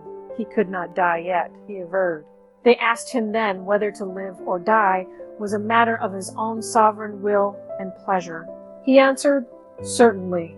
In a word, it was Queequeg's conceit that if a man made up his mind to live, mere sickness could not kill him, nothing but a whale or a gale or some violent, ungovernable, unintelligent destroyer of that sort. Now, there is this noteworthy difference between savage and civilized, that while a sick, civilized man may be 6 months convalescing, generally speaking, a sick savage is almost half well again in a day. So, in good time, my Queequeg, and at length after sitting on the windlass for a few indolent days, but eating with a vigorous appetite, he suddenly leaped to his feet, threw out his arms and legs, gave himself a good stretching, yawned a little bit, and then springing into the head of his hoisting boat and poising a harpoon, pronounced himself fit for a fight. With a wild whimsiness, he now used his coffin for a sea chest, and emptying into it his canvas bag of clothes, set them, and ordered there. Many spare hours he spent in carving the lid with all manner of grotesque figures and drawings. And it seemed that, hereby, he was striving, in his rude way, to copy parts of the twisted tattooing on his body. And this tattooing had been the work of a departed prophet and seer of his island, who by those hieroglyphic marks had written out on his body a complete theory of the heavens and the earth, and a mystery. So that Queequeg in his own proper person was a riddle to unfold, a wondrous work in one volume, but whose mysteries not even himself could read, though his own live heart beat against them. And these mysteries were therefore destined, in the end, to moulder away with the living parchment whereon they were inscribed, and so be unsolved to the last. And this thought, it must have been, which suggested to Ahab that wild exclamation of his, then one morning turning away from surveying poor Queequeg, "O devilish of the gods." Chapter 111. The Pacific. When gliding by the Beshi Isles, we emerged at last upon the great South Sea. Were it not for other things, I could have greeted my dear Pacific with uncounted thanks. For now, the long supplication of my youth was answered. That serene ocean rolled eastwards from me 1,000 leagues of blue. There is, one knows not what sweet mystery about this sea, whose gently awful stirrings seem to speak of some hidden soul beneath, like those fabled undulations of the Ephesian sod over the buried evangelist St. John. And need it is that over these sea pastures, wide rolling watery prairies and patters fields of all 4 continents, the waves should rise and fall and ebb and flow unceasing. For here, millions of mixed shades and shadows, drowned dreams, somnambulisms, reveries, all that we call lives and souls lie dreaming still, tossing like slumberers in their beds, the ever-rolling waves, but made so by their restlessness. To any meditative Magian rover, this serene Pacific, once beheld, must ever after be the sea of his adoption. It rolls the midmost waters of the world, the Indian Ocean and Atlantic being but its arms. The same waves washed the moles of the new-built Californian towns but yesterday planted by the recentest race of men, and lave the faded but still gorgeous skirts of Asiatic lands older than Abraham, while all between float milky ways of coral isles and low-lying, endless, unknown archipelagos and impenetrable Japan. Thus this mysterious, divine Pacific zones the world's whole bulk about, makes all coasts one bay to it, seems the tide-beating heart of earth, lifted by those eternal swells who needs must own the seductive god, bowing your head. But few thoughts of Pam stirred Ahab's brain, as standing like an iron statue at his accustomed place beside Demizen, with one nostril he unthinkingly snuffed the sugary musk from the Beshi Isles, in whose sweet woods mild lovers must be walking, and with the other consciously inhaled the salt breath of the new-found sea, that sea in which the hated white whale must even then be swimming. Launched at length upon these almost final waters, and gliding towards the Japanese cruising ground, the old man's purpose intensified itself. His firm lips met like the lips of a bice. The delta of his forehead's veins swelled like overladen brooks. In his very sleep, his ringing cry ran through the vaulted hull, "Stern all!" The white whale spouts thick blood. Chapter 112. The blacksmith, availing himself of the mild, summer cool weather that now reigned in these latitudes in preparation peculiarly active for shortly to be Perth, the begrimed, blistered old blacksmith, had not removed his portable forge to the hold again, after concluding his contributory work for Ahab's leg, but still retained it on deck, fast lashed to ring bolts by the foremast, being now almost incessantly invoked by the headsmen and harpooneers and bowsmen to do some little job for them, altering or repairing or new shaping their various weapons and boat furniture. Often he would be surrounded by an eager circle, all waiting to be served, holding boat spades, pike heads, harpoon, and jealously watching his every city movement as he toiled.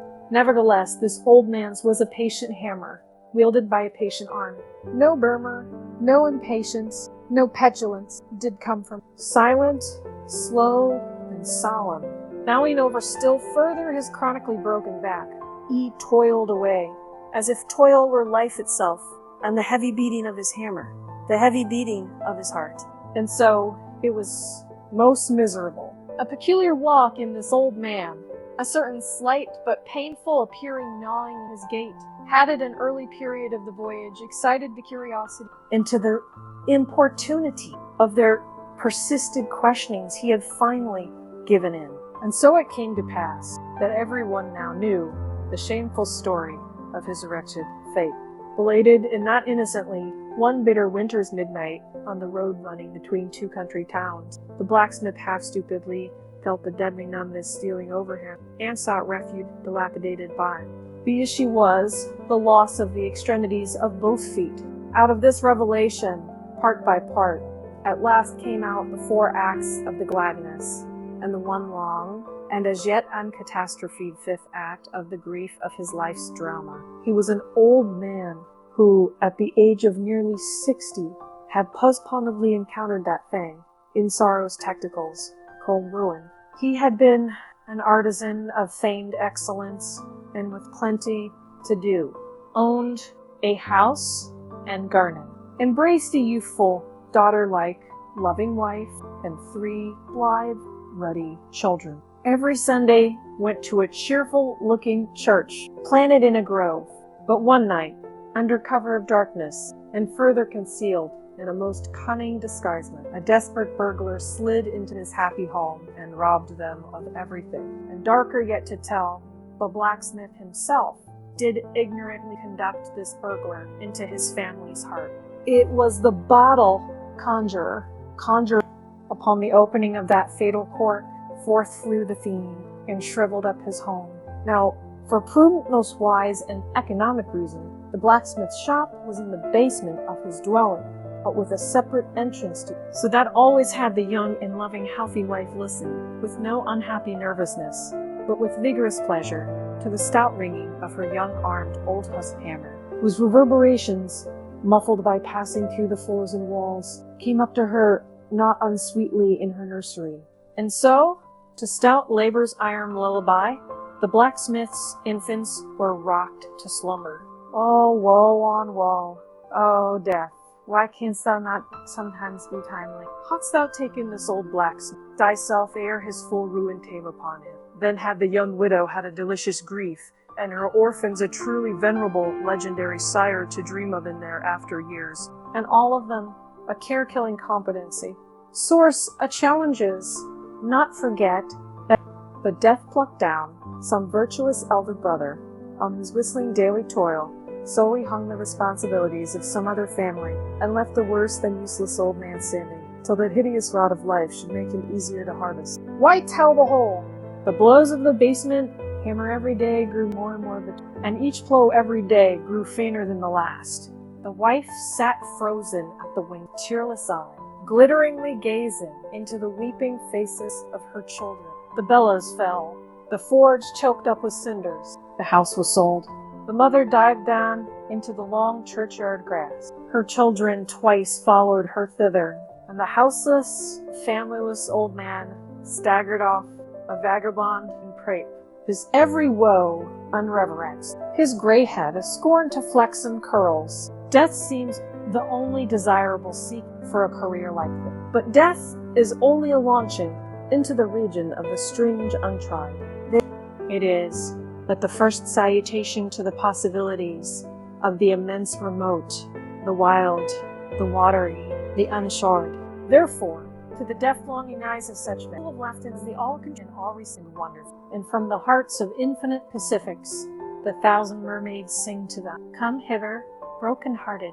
Here is another life without the guilt of intermediate death. Here are wonders supernatural without dying for them. Come hither, bury thyself in a life which, to your now equally abhorred and abhorring landed world, is more oblivious than death. Come hither, put up thy gravestone too, within the churchyard, and come hither till we marry thee." Hearken into these voices, east and west, by early sunrise and by fall of eve. The blacksmith's soul responded, I come. And so Perth went. Chapter 113. The Forge. With matted beard and swathered in a bristling sharkskin apron, about midday, Perth was standing between his forge and anvil, the latter placed upon an ironwood log, with one hand holding a pike head in the coals, and with the other at his forge's lungs, when Captain Ahab came along, carrying in his hand a small, rusty-looking leathern bag.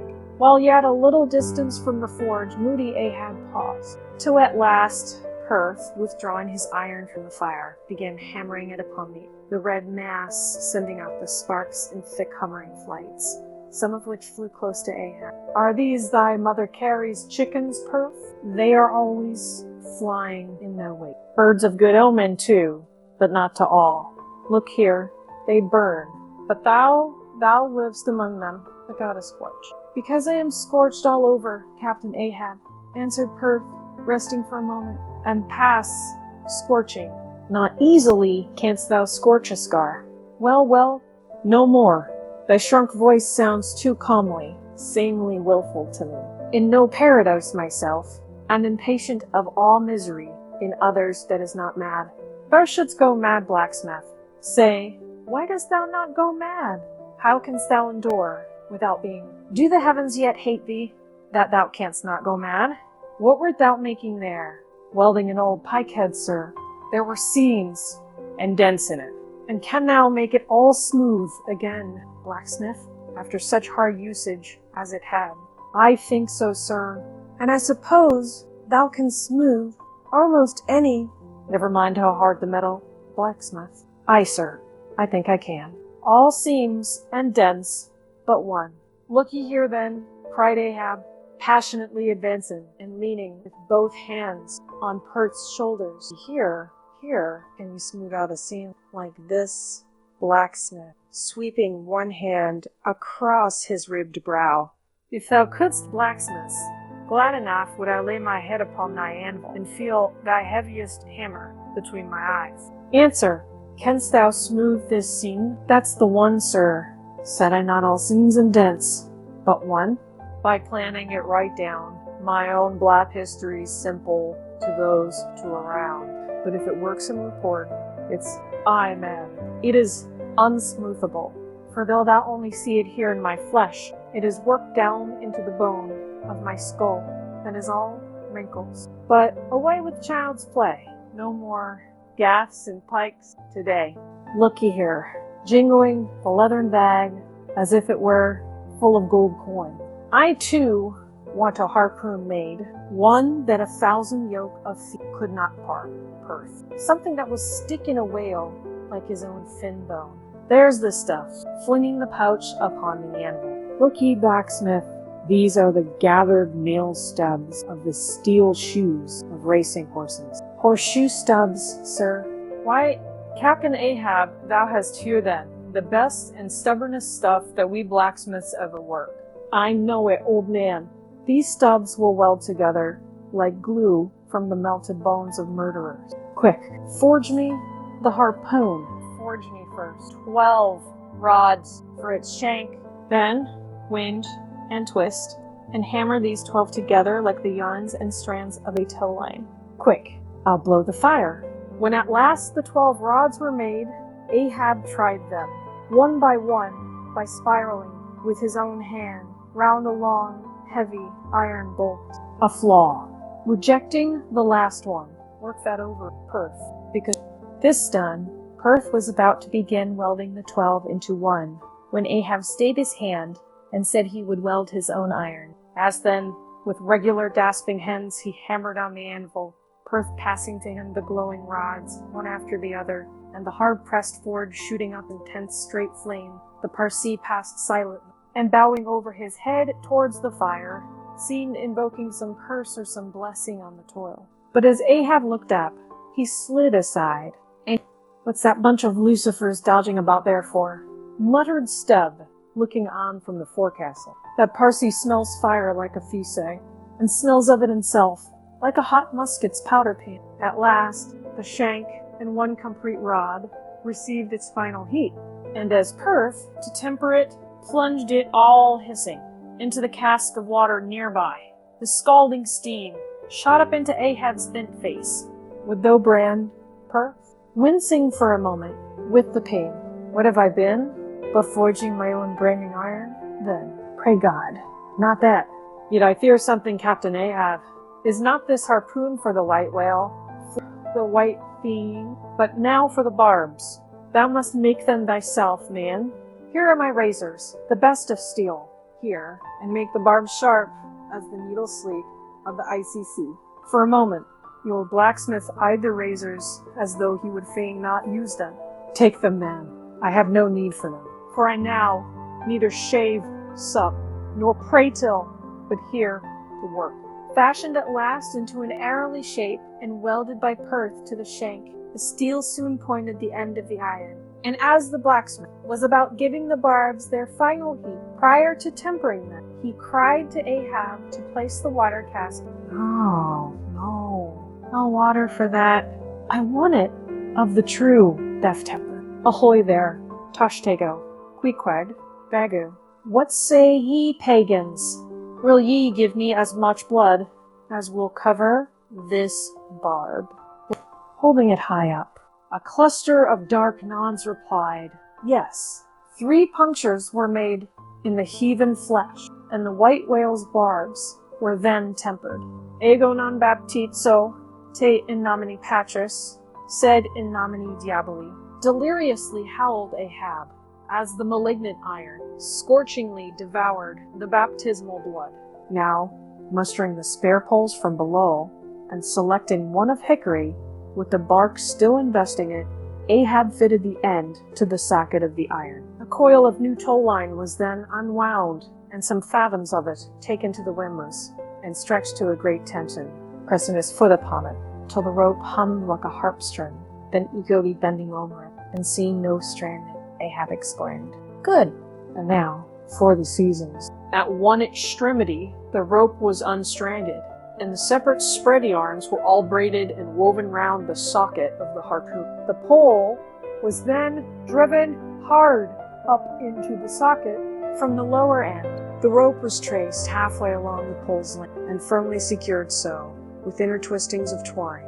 This done, pole, iron, and rope, like the 3 fates, remained inseparable, and Ahab moodily stalked away with the weapon. The sound of his ivory leg, and the sound of the hickory pole, both hollowly ringing along every plank. But ere he entered his cabin, light, unnatural, half-bantering, yet most piteous sound was heard. O Pip!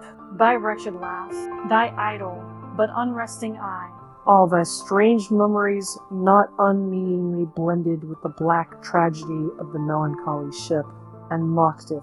Chapter 114. The Gilder. Penetrating further and further into the heart of the Japanese cruising ground, the Pequod was soon all astir. Often in mild, pleasant weather for 12, 15, 18, and 20 hours on the stretch, they were engaged in the boat steadily pulling or sailing or paddling after the whales, or for an interlude of 60 or 70 minutes calmly awaiting their uprising, though with but small success for their pains, at such times under an abated sun, afloat all day upon smooth, slow, heaving swells, seated in his boat, light as a birch canoe, and so sociably mixing with the soft waves themselves, that like hearthstone cats, they purr against the gunwale. These are the times of dreamy quietude, when beholding the tranquil beauty and brilliancy of the ocean's skin, one forgets the tiger heart that pants beneath it, and would not willingly remember that this velvet paw but conceals a remorseless fang. These are the times when, in his whaleboat, the rover softly feels a certain filial, confident, land-like feeling towards the sea, that he regards it as so much a flowery earth, and the distant ship, revealing only the tops of her masts, seems struggling forward, not through high-rolling waves, but through the tall grass of a rolling prairie, as when the western emigrants' horses, the long-drawn virgin vales, the mild blue hillsides, and as over these there steals the hush, the hum. You almost swear that play-wearied children lie sleeping in these solitudes in some glad Maytime, and the flowers of the woods are plucked. And all this mixes with your most mystic mood, so that fact and fancy, halfway meeting, interpenetrate, and form one seamless whole. Nor did such soothing scenes, however temporary, fail of at least as temporary an effect on Ahab. But if these secret golden did seem to open in him his own secret golden treasuries, yet did his breath upon them prove but tarnishing. Oh, grassy glades! Oh, ever vernal, endless landscapes in the soul.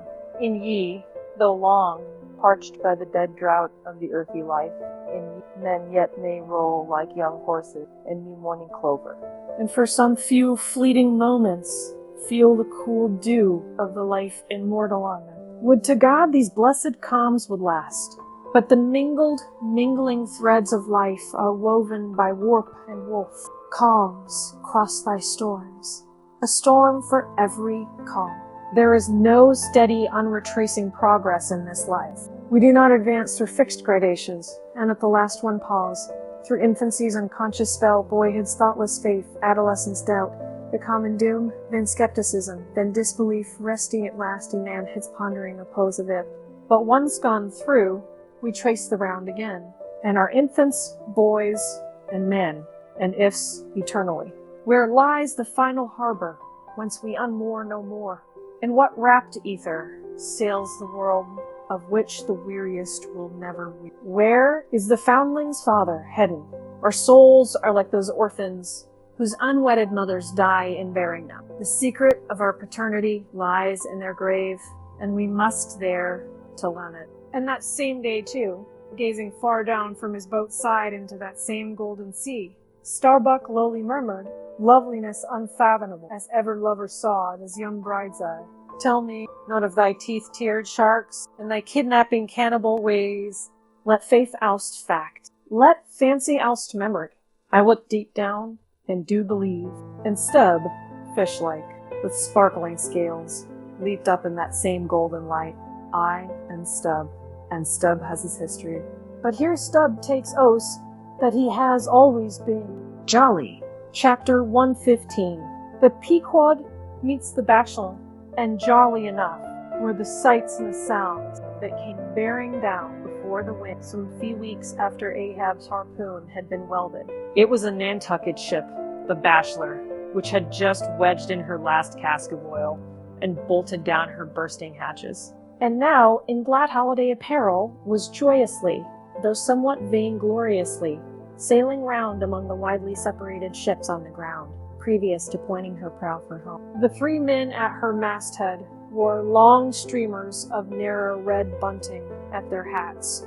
From the stern, a whaleboat was suspended, bottom down, and hanging captive from the bowsprit was seen the long lower jaw of the last whale they had slain. Signals, ensigns, and jacks of all colors were flying from her rigging on every side.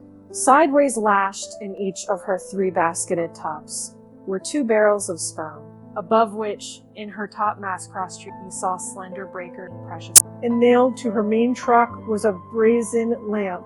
As was afterwards learned, the Bachelor had met with the most surprising success. All the more wonderful, for that while cruising in the same seas, numerous other vessels had gone entire months without securing a single fish. Not only had barrels of beef and bread been given away to make room for the far more valuable sperm, but additional supplemental casks had been bartered for from the ships she had met, and these were stowed along the deck and in the captain's and officer's stateroom. Even the cabin table itself had been knocked into kindling wood, and the cabin mess dined off the broad head of an oil butt lashed down to the floor for a centerpiece. In the forecastle, the sailors had actually caulked and pitched their chests and filled them. It was humorously added that the cook had clapped a head on his largest boiler and filled it, but the steward had plugged his spare coffee pot and filled it, that the harpooneers had headed the sockets of their irons and filled them, that indeed everything was filled with sperm, except the captain's pantaloons pockets, and those he reserved to thrust his hands into, in self-complacent testimony of his entire. As this glad ship of good luck bore down upon the moody Pequod, the barbarian sound of enormous drums came from her forecastle, and drawing still nearer, a crowd of her men were seen standing round her huge tripods, which, covered with the parchment-like poke or stomach skin of the black fish, gave forth a loud roar to every stroke of the clenched hands of the crew. On the quarter-deck, the mates and harpooneers were dancing with the olive-hued girls who had eloped with them from the Polynesia, while suspended in an ornamented boat, firmly secured aloft between the foremast and mainmast, 3 Long Island Negroes, with glittering fiddle bows of royal ivory, were presiding over the hilarious jig. Meanwhile, others of the ship's company were tumultuously busy at the masonry of the trywork, from which the huge pots had been removed. You would have almost thought they were pulling down the cursed Bastille. Such wild cries they raised as the now useless brick and mortar were being hurled into the sea. Lord and master over all this scene, the captain stood erect on the ship's elevated quarter-deck, so that the whole rejoicing drama was full before him, and seemed merely contrived for his own individual. And Ahab, he too, was standing on his quarterdeck, shaggy and black, with a stubborn gloom. And as the two ships crossed each other's way, one all jubilations for things past, the other all forebodings as to things to come, the two captains in themselves impersonated the whole striking contrast of this. "Come aboard! Come aboard!" cried the gay bachelor's commander, lifting a glass and a bottle in the air. "Has seen the white whale?" gritted Ahab in reply. "No, only heard of him, but don't believe in him at all," said the other good humoredly. "Come aboard. Thou art too damn jolly. Sail on. Hast lost any men?" "Not enough to speak of. 2 islanders, that's all. But come aboard, old hearty. Come along, and I'll soon take that black from your brow. Come along, will ye? Merry's the play. A full ship and homeward bound." "How wondrous familiar is a fool," muttered Ahab. Then aloud, "Thou art a full ship and outward bound. Thou says it. Well then, call me an empty ship and outward bound. So go thy ways, and I will mine. Forward there, set all sail, and keep her to the wind." And thus, while the one ship went cheerily before the breeze, the other stubbornly fought against it. And so the two vessels parted, the crew of the Pequod, looking with grave, lingering glances towards the receding bachelor, but the bachelor's men never heeding their gaze for the lively revelry they were in. And as Ahab, leaning over the taffrail, eyed the homeward bound craft, he took from his pocket a small vial of sand, and then looking from the ship to the vial, seemed thereby bringing two remote associations together, for that vial was filled with Nantucket sounding. Chapter 116. The Dying Whale. Not seldom in this life, when on the right side, fortune's favorite sail close by us, we, though all droop before, catch somewhat of the rushing breeze, and joyfully feel our bagging sails fill out. So seemed it with the Pequod. For next day, after encountering the gay bachelor, whales were seen, and 4 were slain, and one of them by Ahab. It was far down the afternoon, and when all the spearings of the crimson fight were done, and floating in the lovely sunset, sea and sky, sun and whale, both stilly, died together. Then such a sweetness and such plaintiveness, such inwreathing orisons curled up in that rosy air, that it almost seemed as if far over from the deep green covert valleys of the Manila Isles the Spanish land breeze wantonly turned sail. "I've gone to sea, freighted with these vesper hymns." Soothed again, but only soothed to deep oblivion, Ahab, who had sterned off from the whale, sat intently, watching his final wavings from the now tranquil boat.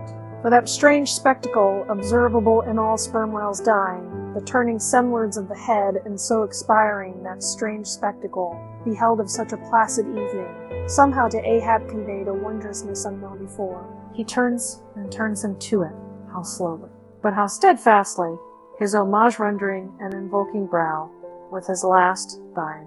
He too worships fire, most faithful, broad, baronial vassal of the sun.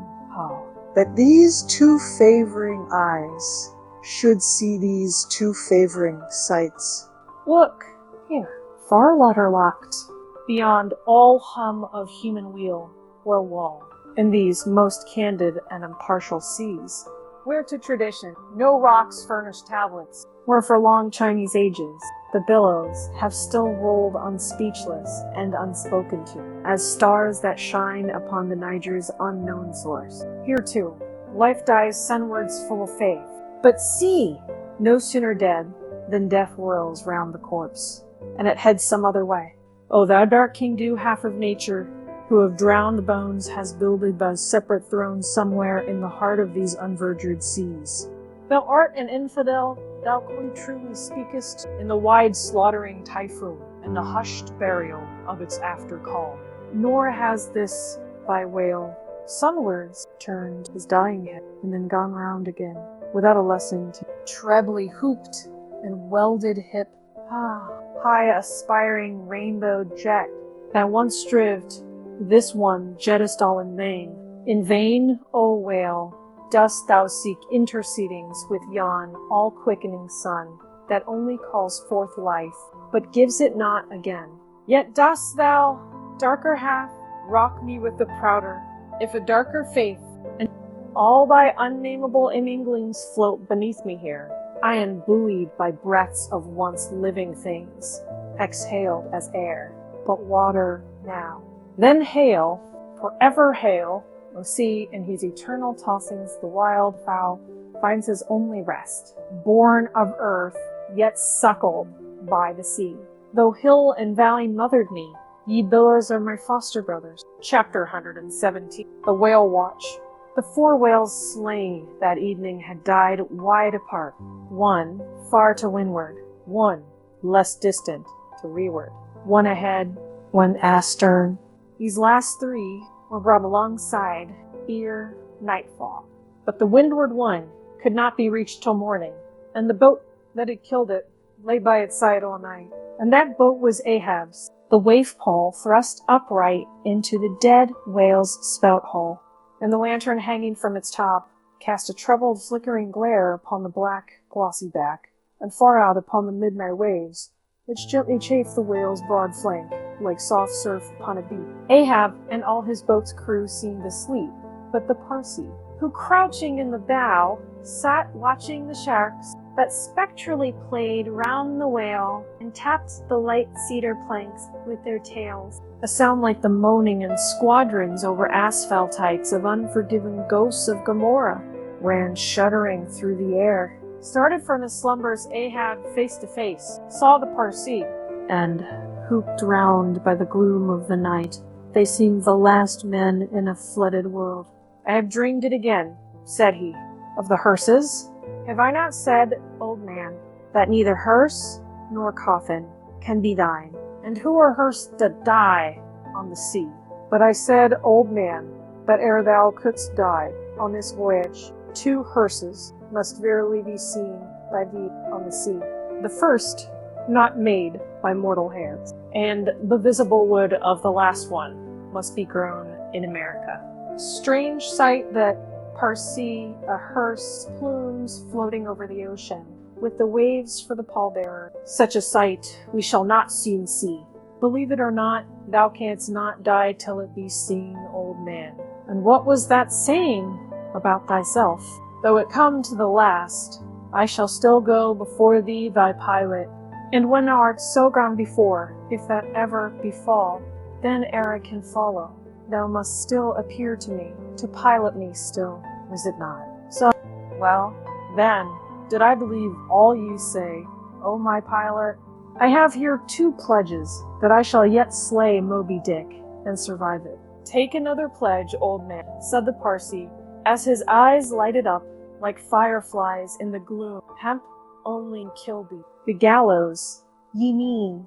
I am immortal then, on land and on sea, cried Ahab with a laugh of derision. Immortal on land and on sea. Both were silent again, as one man. The great dawn came on, and the slumbering crew arose from the boat's bottom, and ere noon the dead whale was brought to the ship. Chapter 118. The Quadrant. The season for the line at length drew near, and every day when Ahab, coming from his cabin, cast his eyes aloft, the vigilant helmsman would ostentatiously handle his spokes, and the eager mariners quickly run to the braces, and would stand there with all their eyes centrally fixed on the nail of the boom, impatient for the order to point the ship's prow for the equator. In good time, the order came. It was hard upon high noon, and Ahab, seated in the bows of his high-hoisted boat, was about taking his wonted daily observation of the sun to determine his latitude. Now, in that Japanese sea, the days in summer are as freshets of effulgence, but unblinkingly vivid Japanese sun seems the blazing focus of the glassy ocean's immeasurable burning glass. The sky looks lacquered. Clouds there are none. The horizon flows, and this nakedness of unrelieved radiance is as the insufferable splendors of God's throne. Well, that Ahab's quadrant was furnished with colored glasses, through which to take sight of that solar fire. So, swinging his seated form to the roll of the ship, and with his astrological-looking instrument placed to his eye, he remained in that posture for some moments to catch the precise instant when the sun should gain its precise meridian. Meantime, while his whole attention was absorbed, the Parsee was kneeling beneath him on the ship's deck, and with face thrown up like Ahab's, was eyeing the same sun with him. Only the lids of his eyes half hooded their orbs, and his wild face was subdued to an earthly passionlessness. At length, a desired observation was taken, and with his pencil upon his ivory leg, Ahab soon calculated what his latitude must be at that precise instant. Then falling into a moment's reverie, he again looked up towards the sun, and murmured to himself, "Thou sea mark, thou high and mighty pilot, thou telt me truly where I am, but canst thou cast the least hate where I shall be? Or canst thou tell where some other thing besides me is this moment living? Where is MOBY-Dick? This instant thou must be eyeing him. These eyes of mine look into the very eye that is even now beholding him. Aye, and into the eye that is even now equally beholding the objects on the thither side of thee, thou sun." Then gazing at his quadrant and handling one after the other its numerous cabalistical contrivances, he pondered again and muttered, "Foolish toy, babies, plaything of haughty admirals, and commodores, and captains. The world brags of thee, of thy cunning and might. But what after all canst thou do, but tell the poor, pitiful point, where thou thyself happenest to be on this wide planet, and the hand that holds thee? No, not one jot more. Thou canst not tell where one drop of water, or one grain of sand, will be tomorrow noon, and yet with thy impotence thou insultest the sun. Science, curse thee, thou vain toy, and curse thee all the things that cast man's eyes aloft to that heaven, whose live vividness that scorches him as these old eyes are even now scorched with thy light, O sun. Level by nature to this earth's horizon are the glances of man's eyes, not shot from the crown of his head, as if God had meant him to gaze on his firmament. Curse thee, thou quadrant, bashing it to the deck. No longer will I guide my earthly way by thee, the level ship's compass, and the level dead reckoning, by log and by line. These shall conduct me, and show me my place on the sea. I, lighting from the boat to the deck, thus I trample on thee, thou paltry thing that feebly pointest on high. Thus I split and destroy thee." As the frantic old man thus spoke, and thus trampled with his live and dead feet, a sneering triumph that seemed meant for Ahab, and a fatalistic despair that seemed meant for himself, these passed over the mute, motionless Parsee's face. Unobserved, he rose and glided away, while awestruck by the aspect of their commander, the seamen clustered together on the forecastle, till Ahab, troubledly pacing the deck, shouted out, "To the braces, up, helm, square, in," and an instant the yard swung round, and as the ship half-wheeled upon her heel, her three firm-seated graceful masts, erectly poised upon her long-lidded hull, seemed as the three Horadii pirouetting on one sufficient steed, standing between the knightheads. Starbuck watched the Pequod's tumultuously, and Ahab's also, as he went lurching along the deck. I have sat before the dense coal fire, and watched it all aglow, full of its tormenting life, and I have seen it wane at last down to dumbest dust. Old man of oceans, of all this fiery life of thine, what will at length remain but one little heap of ashes? "I," cried Stud, "but sea coal ashes." "Mind me that, Mr. Starbuck. Sea coal, not your common charcoal." Well, well. I heard Ahab mutter, "Here someone thrusts these cards into these old hands of mine, swears that I must play them, and no others. And damn me, Ahab, but thou acted right. Live in the game, and die in it." Chapter 119. The candles, warmest climes, but nurse the cruelest fame. The tiger of Bengal crouches in spice groves of ceaseless verdure. Skies the most effulgent, but basket the deadliest denders.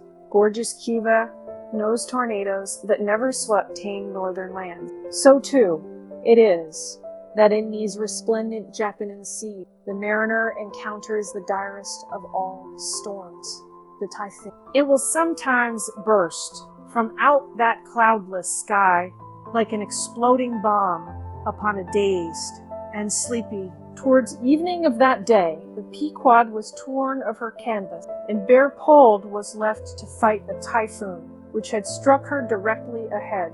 When darkness came on, sky and sea roared and split with the thunder, and blazed with the lightning that showed the disabled masts fluttering the rags, which the first fury of the tempest, holding by a shroud, Starbuck was standing on the quarterdeck, at every flash of the lightning glancing aloft to see what additional disaster might have befallen the intricate hamper there, while Stubb and Flask were directing the men and the higher hoisting and firmer lashing of the boats. But all their pain seemed not. Though lifted to the very top of the cranes, the windward quarter-boat Ahab's did not escape. A great rolling sea, dashing high up against the reeling ship's high teetering side, stove in the boat's bottom at the stern, and left it again, all dripping through like a sieve. Bad work, bad work, Mr. Starbuck, said Stubb, regarding the wreck, but the sea will have its way. Stubb, for one, can't fight it. You see, Mr. Starbuck, a wave has such a great long start. Before it leaps, all round the world, it runs, and then comes the spring. But as for all the start, but never mind, it's all in fun.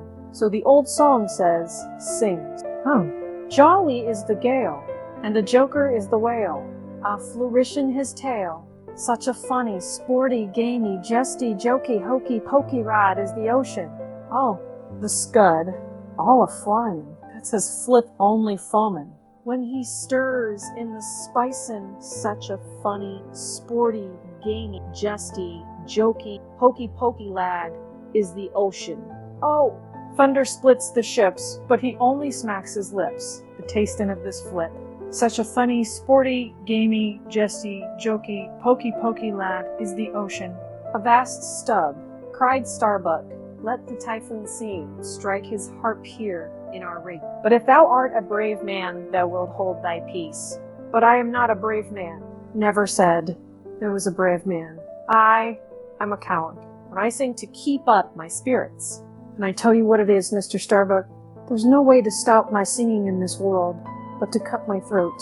And when that's done, 10 to 1, I sing ye the doxology for a while. Madman, look through my eyes if thou hast none of thine own.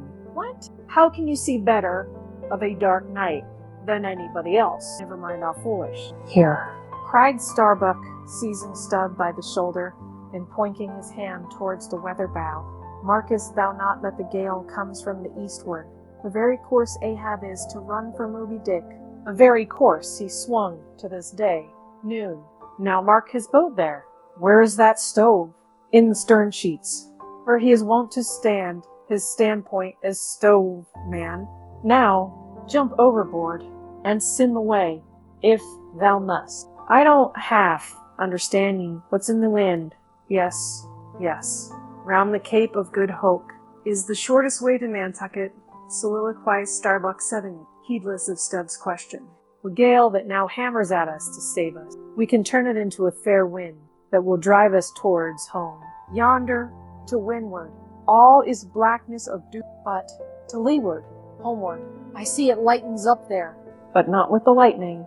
At that moment, in one of the intervals of profound darkness, following the flashes, a voice was heard at his side, and almost at the same instant, a volley of thunder peals rolled overhead.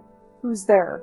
Old Thunder? Said Ahab, groping his way along the bulwarks to his pivot hole, but suddenly finding his path made plain to him by elbowed waves of fire. Now, as the lightning rod to aspire on shore isn't to carry off the perilous fluid into the soil, so the kindred rod, which at sea some ships carry to each mast, is intended to conduct it into the water.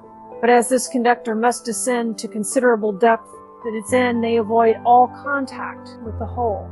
and is moreover, if kept constantly telling there, it would be liable to many mishaps, besides interfering not a little with some of the rigging, and more or less impeding the vessel's way in the water.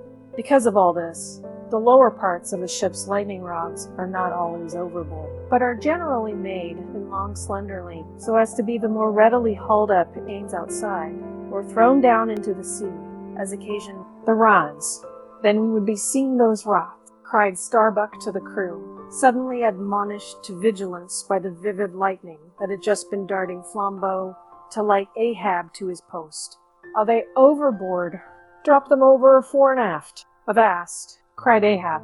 Let's have fair play here, though we be the weaker side. Yet I'll contribute to raise rods on the Himalayas and Andes, that all the world may be secured. Symbolaze, but out on privileges. Let them be, sir. Look aloft, cried Starbuck. The corpuscents, all the yard arms were ticked with a pallid fire, and touched at each tri-pointed lightning rod end with 3 tapering white flames. Each of the 3 tall masts was silently burning in that sulphurous air, like 3 gigantic wax tapers before an altar. Blast the boat! Let it go! Cried Stubb at this instant, as a swashing sea heaved up his own little craft, so that its gunwale violated his hand as he was passing a lashing. Blasted. But slipping backward on the deck, his uplifted eyes caught the flames, and immediately shifting his tone, cried, "The corpusants have mercy on us all. To sailors, oaths are household words. They will swear in the trance of the calm, and in the teeth of the tempest. They will imprecate curses from the topsail yard arms, when those they teeter over to a seething sea. But in all my voyagings, seldom have I heard a common oath when God's burning finger has laid on the ship. One as many, take Lufarshin, has been woven into the shrouds and the cordage. While this pallidness was burning aloft, few words were heard from the enchanted crew, who in one thick cluster stood on the forecastle, all their eyes gleaming in that pale phosphorescence, like a faraway constellation of stars. Relieved against the ghostly light, the gigantic jet negro, Dagu, loomed up to thrice his real stature, and seemed the black cloud from which the thunder had. The parted mouth of Tashtego revealed his sharp white teeth, which strangely gleamed as if they too had been tipped by corpuscent. Well lit up by the preternatural light, Queequeg's tattooing burned like satanic blue flames on his body. The tableau all waned at last, with the pallidness aloft, and once more the Pequod and every soul on her decks were wrapped in a pall. A moment or two passed, when Starbuck, going forward, pushed against someone. It was Stubb. What thinkest thou now, man? I heard thy cry. It was not the same in the song. No, it wasn't. I said the corpusants have mercy on us all, and I hope they will. Still, but do they only have mercy on long faces? Have they no bowels for a laugh? And look ye, Mr. Starbuck, but it's too dark to look. Hear me then. I take that masthead flame we saw for a sign of good luck, for those masts are rooted in a hold that is going to be chock-a-block with sperm oil, you see. So, all that sperm will work up in the mast like sap. Yes, our 3 masts will yet be as 3 spermaceti can. That's the good promise we saw. At that moment, Starbuck caught sight of Stubb's face, slowly beginning to glimmer into sight.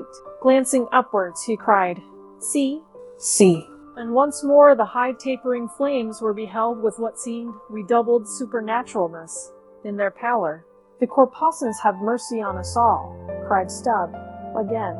At the base of the mainmast, full beneath the doubloon and the flame, the Parsee was kneeling in Ahab's front, but with his head bowed away from him, while nearby, from the arched and overhanging rigging, where they had just been engaged securing a spar, a number of the seamen, arrested by the glare, now cohered together and hung, like a knot of numbed wasps, from a drooping orchard twig, in various enchanted attitudes, like the standing or stepping or running skeletons in Herculaneum.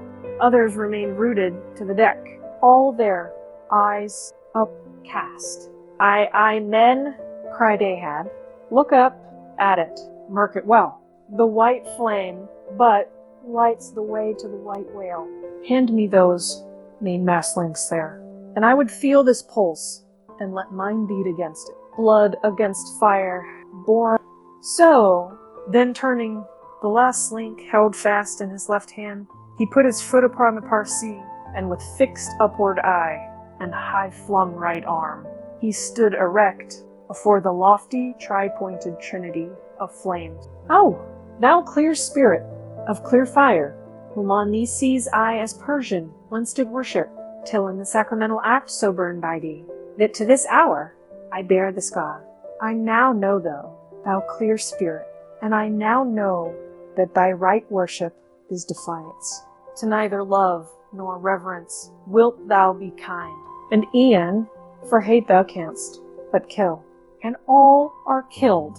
No fearless fool now fronts thee. I own thy speechless, placeless power, but to the last gasp of my earthquake life will dispute its unconditional, unintegral mastery in me. In the midst of the personified impersonal, personality stands here. Though but a point at best, when ere I came, wheresoe'er I go. Yet while I earthly live, the queenly personality lives in me, and feels her royal rights. But war is pain, and hate is woe. Come in thy lowest form of love, and I will kneel and kiss thee. But at thy highest, come as mere, supernal power. And now launchest navies of full-freighted worlds. There's that in here that still remains indifferent. Oh, thou clear spirit, of thy fire thou madest me, and like a true child of fire, I breathe it back to thee. Sudden, repeated flashes of lightning. The 9 flames leap lengthwise to thrice their previous height. Mayhap, with the rest, closes his eyes, his right hand pressed hard upon them. I own thy speechless, placeless power. Said I not so? Nor was it wrung from me. Nor do I now drop these links. Thou canst blind, I can then grope. Thou canst consume, but I can then the ashes. Take the homage of these poor eyes and shutter hands. I would not take it. The lightning flashes through my skull. Mine eyeballs ache and ache. My whole beaten brain seems as beheaded and rolling on some stunning ground. Oh, yet blindfold, yet will I talk to thee. Light will thou be. Thou leapest out of darkness. I am darkness leaping out of light, leaping out of thee. The javelins cease. Open eyes. See or not? There burn the flames. Oh, thou magnanimous, now I do glory in my genealogy, that thou art but my fiery father, my sweet mother, I know not. Oh, cruel, what hast thou done but there lies my puzzle, but thine is greater. Thou knowest not how, hence callest thyself unbegotten, certainly knowest not thy beginning, hence callest thyself unbegun. I know that of me, which thou knowest not of thyself. O thou omnipotent, there is some unsuffusing thing beyond thee, thou clear spirit, to whom all thy eternity is the time, all thy creativeness mechanical. Through thee, thy flaming self, my scorched do dimly see it. O thou fondling fire, thou hermit immemorial, thou too hast thy incommunicable riddle, thy unparticipated grief. Here again with haughty agony I read my sire, not leap up and lick the sky. I weep with thee, I burn with thee, would fain be welded with thee. Defyingly, I worship thee. The boat, cried Starbuck. Look at thy boat, old man. Ahab's harpoon, the one forged at Perth's spire, remained firmly lashed in its conspicuous crotch, so that it projected beyond his whaleboat's bow. But the sea that had stove its bottom had caused the loose leather sheath to drop off, and from the keen steel barb there now came a leveled flame of pale, forked fire. As the silent harpoon burned there like a serpent's tongue, Starbuck grasped Ahab by the arm. God is against the old man. Forbear.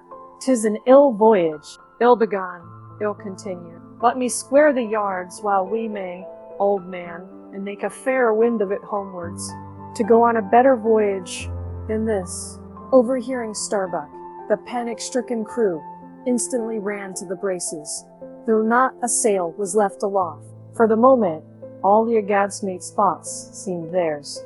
They raised a half-mutinous cry, but dashing the rattling lightning links to the deck and snatching the burning harpoon, Ahab waved it like a torch among them, swearing to transfix with it the first sailor that cast created loose a rope and end. Petrified by his aspect, and still more shrinking from the fiery dart that he held, the men fell back in dismay, and Ahab again spoke.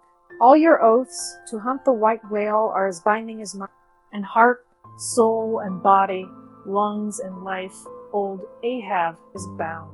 To what tune this heart beats. Look ye here. Thus I blow out the last fear, and with one blast of his breath he extinguished the flame. As in the hurricane that sweeps the plain, men fly the neighborhood of some lone gigantic elm, whose very height and strength but render it so much the more unsafe, because so much the more the thunder. So at those last words of Ahab's, many of the mariners did wrung from him in the terror of dismay. Chapter 120. The deck towards the end of the first night watch. Ahab standing by the helm. Starbuck approaching him. We must send down the main topsail yard, sir. The band is working loose, and the lee lift is half stranded. Shall I strike it, sir? Strike nothing. Lush it. If I had skysail poles, I'd sway them up now. Sir, in God's name, sir. Well, the anchors are working, sir. Shall I get them inboard? Strike nothing, and stir nothing, but lash everything. The wind rises, but it has not got up to my table range. Quick, and see to it. By mast and keels. He takes me for the hunchback skipper of some coasting smack. Send down my main topsail yard. Ho! Glue pots. Loftiest trucks were made for wildest winds, and this brain truck of mine now sails amid the cloud scud. Shall I strike that? Oh, none but cowards send down their brain trucks in tempest time. What a horoshalloft there. I would eat and take it for sublime. Did I not know that the colic is a noisy malady? Ah, take medicine. Take medicine.